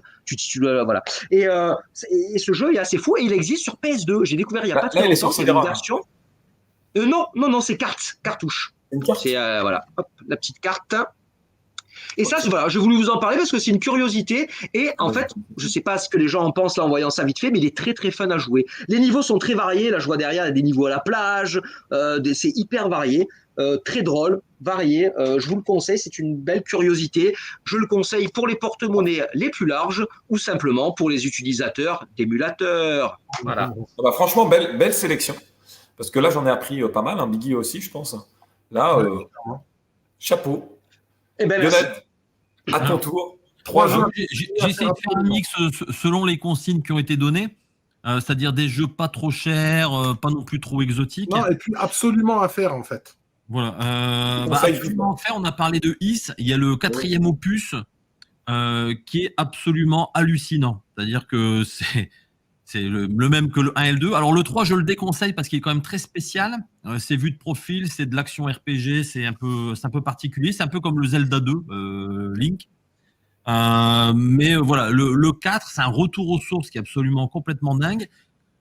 Pour les fans, entre guillemets, d'émulation, il y a des passionnés qui ont entièrement traduit le jeu avec des patchs. Ouais, moi, je l'ai refait. Je savais pas. Mais je pense qu'il faut le faire sous cette forme-là. Voilà. En fait. Donc ça, c'est vraiment pour. Moi, je l'ai fait en japonais, j'ai été bloqué. Oui, bah, c'est un petit peu l'inconvénient du japonais. Moi, je rêve. Moi, je le possède effectivement, mais Je rêve qu'un jour ils traduisent Faristofeden Manjimaru. Tengai Makyo 2, c'est parmi les jeux. On parlait tout à l'heure de jeux AAA. Il y a plus de 200 personnes qui ont bossé sur ce jeu, des musiques orchestrales complètement dingues, des dessins animés de folie. Mais là, je ne veux pas dire que c'est élitiste, mais voilà, c'est très compliqué si on n'a pas une aide de jeu pour progresser, parce qu'il est entièrement japonais. Il n'y a pas eu une suite sur Saturn Jap, non? Si, ils en ont fait plusieurs. Mais ça, c'est encore aujourd'hui, c'est considéré comme l'un des meilleurs RPG de tous les temps au Japon. Famitsu avait fait un reportage auprès de leurs lecteurs, en leur demandant quels sont les RPG qui vous ont le plus marqué. Et donc, il fait partie, entre guillemets, de la culture japonaise. C'est Tengai Makyo Faristofedon. Les dessins animés sont absolument fabuleux. C'était le jeu qui était là, entre guillemets, pour faire la promotion du Super CD-ROM. Et là, par contre, alors il y a des fans qui ont commencé à faire une traduction, mais malheureusement, elle n'est pas terminée à l'heure où je parle. Mais ça, c'est vraiment, entre guillemets, un titre qui est à découvrir. Ensuite, dans les jeux pas chers, on n'en a pas parlé, mais la série Bomberman, elle est très C'est accessible. vrai qu'on n'en a pas parlé, en plus, on est Voilà. dans... Elle est née sur PC Engine. Ça, c'est vrai qu'on peut le dire. Hein, c'est le premier jeu sorti sur PC Engine. Bomberman non, je crois pas. Non. Enfin, j'ai plus l'historique, mais Sur les consoles de salon. Moi, je crois que c'est Sur les consoles de salon. mais je crois que c'est le premier Bomberman, c'est sur PC Engine parce qu'il reste quoi sinon l'ordinateur japonais. Mais non, je crois qu'il était sorti sur parce que justement ils ont dû attendre un certain délai avant de le sortir sur PC Engine. Donc le premier Bomberman, non, n'est pas né sur Il est sorti avant le Dyna Blaster sur NES. bah alors, il est sorti où alors? Alors je crois que c'était soit sur NES, soit sur Master System. Il faudrait regarder sur. Ah ouais, c'est étonnant parce que moi je sais que le premier test en France, c'était PC Engine à la Hugues Lacour qui l'avait testé, mais il n'y avait pas eu de test NES avant, il n'avait pas testé. Non, il était peut-être pas sorti en France. C'était un titre. En Japon, Master System, ils ont peut-être un Bomberman, je sais pas. T'es sûr? Il faut regarder. J'ai regardé Bomberman NES. Ah ouais, je savais pas ça. Ouais, non, c'est pas la première version. Moi aussi, je pensais qu'il était né sur ouais. NEC. On m'a dit non. Je suis désolé, j'ai toujours raconté ça à tout le monde. Je m'en excuse. Non, par contre, tu as raison. On n'en a pas parlé. Et je pense qu'au niveau du fun et de l'intérêt, il est au top ce jeu. Alors, c'est ce que j'allais dire. Moi, j'ai 3 garçons. Alors, le plus vieux a 18 ans, le deuxième en a 15 et le dernier en a 10. Enfin, il a eu 11 ans.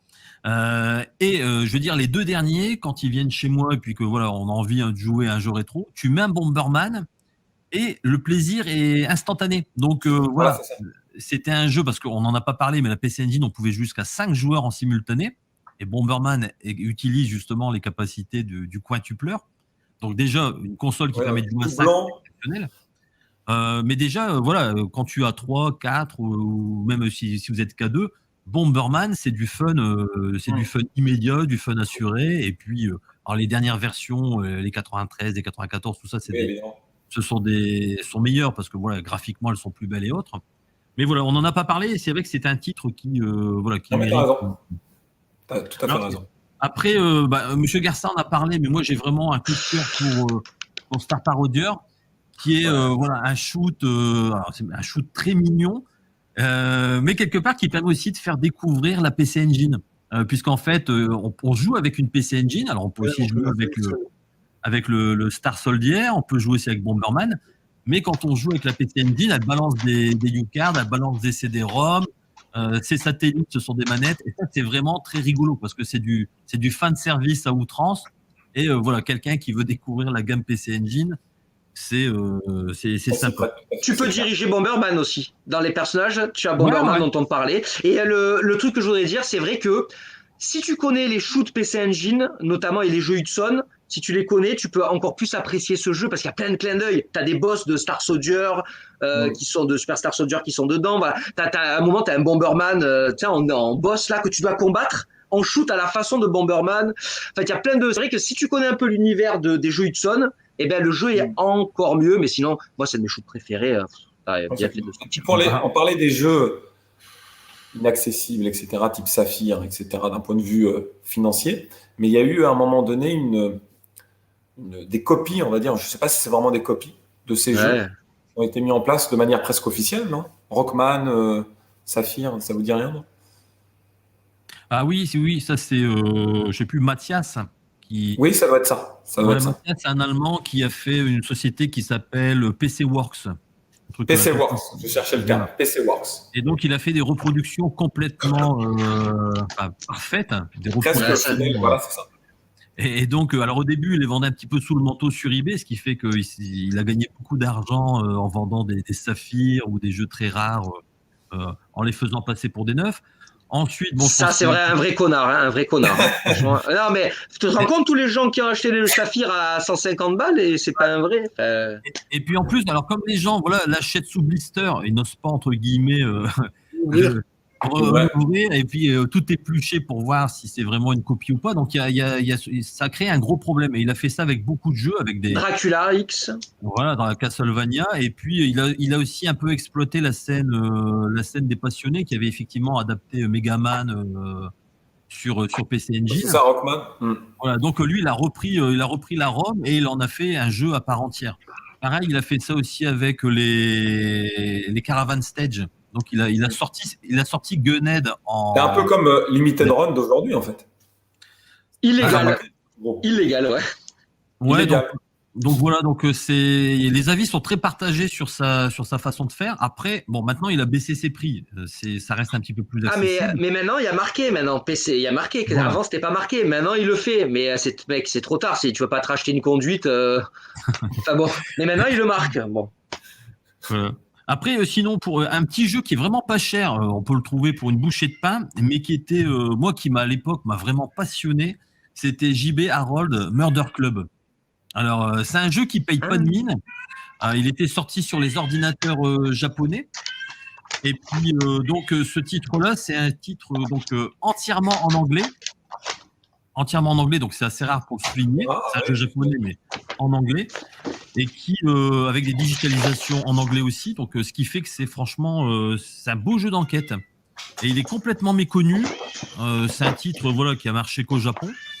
Même s'il y a eu une version japonaise qui est sortie. Pardon ? J'entends un petit chat, non ? Ah ouais, il y a un petit gueule. Et donc, je sais pas ce qu'il veut faire, mais bon. Et donc, franchement, ça, c'est un petit titre qui paye pas de mine et que, on peut. Je ne connaissais pas du tout. Non, c'est une enquête policière. Et puis, donc, vous interrogez des personnes, etc. C'était très typique des micros Amiga, Atari. Enfin, on avait beaucoup de jeux de ce type-là. C'est un point de clic ou... Non, il n'y a pas de souris. Hein. Donc, c'était, on faisait. Non. Ouais, voilà, on faisait. Il y avait un menu déroulant, puis voilà, tu posais tes questions, tu récupérais des indices. Comme Snatcher. Voilà, ouais, un petit peu. Voilà, c'est la mode. C'était la mode de ce type de jeu-là. Et une belle histoire policière. Et c'était un titre qui moi m'avait fortement marqué quand je l'ai eu à l'époque, parce que avec énormément de digitalisation. Il est de 90, donc tu vois, c'est vraiment dans le début du CD-ROM, entre guillemets, de la vie commerciale du CD-ROM. Et c'était entre guillemets un titre qui était appelé à d'autres séries parce qu'en fait, on voit qu'il y avait un numéro 1. Donc, alors ils ont fait des suites. Il y a une suite qui est sortie sur 3DO et puis sur PCFX, je crois. D'accord. Mais voilà, c'est des jeux qui valent, on peut les trouver pour 10-15 euros maxi. Non, mais t'as raison. Et bon, c'est. Le rapport qualité-prix, il est plutôt intéressant. Voilà. Alors, encore une fois, j'ai découvert des jeux. Là, ce soir, aujourd'hui, alors je dis ce soir parce que, je le précise, on tourne la vidéo le soir. J'ai découvert pas mal de choses. J'ai appris beaucoup de choses en votre compagnie, que ce soit à travers les anecdotes de Monsieur Garcin ou celles de Gunhead. Et je vous en avec plaisir. remercie. Et je pense que la communauté sera vraiment ravie d'apprendre toutes ces choses. Alors, il y a certainement des puristes qui connaissent déjà beaucoup de choses, mais ça reste un monde assez cloisonné. Mais le grand public, là, vraiment, il va apprendre beaucoup de choses. Donc, je vous en remercie vraiment beaucoup. Merci, ouais. Merci c'est avec plaisir. Mais on avait deux invités. On se devait d'écouter un peu toute leur nostalgie. Et, on avait aussi... des choses à dire avec Biggie, mais j'ai pas vu le temps passer, personnellement. Pareil, moi j'étais ravi de partager ce moment avec vous trois. C'était trop bien. Tout le plaisir est pour nous. On va devoir refaire des émissions. Voilà. Les amis, en tout cas, quand vous voulez. Sur cette belle parole se clôture cette vidéo nostalgie. Je vous remercie. Je remercie Monsieur Garcin, je remercie Gunhead, je remercie mon... De rien, voilà. Vas-y, continue, j'essaie juste de passer les jeux. En image avec évidemment le jeu emblématique de la console. Voilà, celui-là c'est le jeu, c'est le Super Mario World, c'est le Sonic. Pour moi, le PC Kid 2, on a parlé du PC Kid, mais le 2 c'est chef-d'œuvre. Au niveau des. Ils ont transcendé le premier. Voilà, ça c'est le premier. Et voilà. Voilà les amis, on se quitte sur ces belles images. Je vous embrasse et je vous dis à très vite. Ciao, ciao.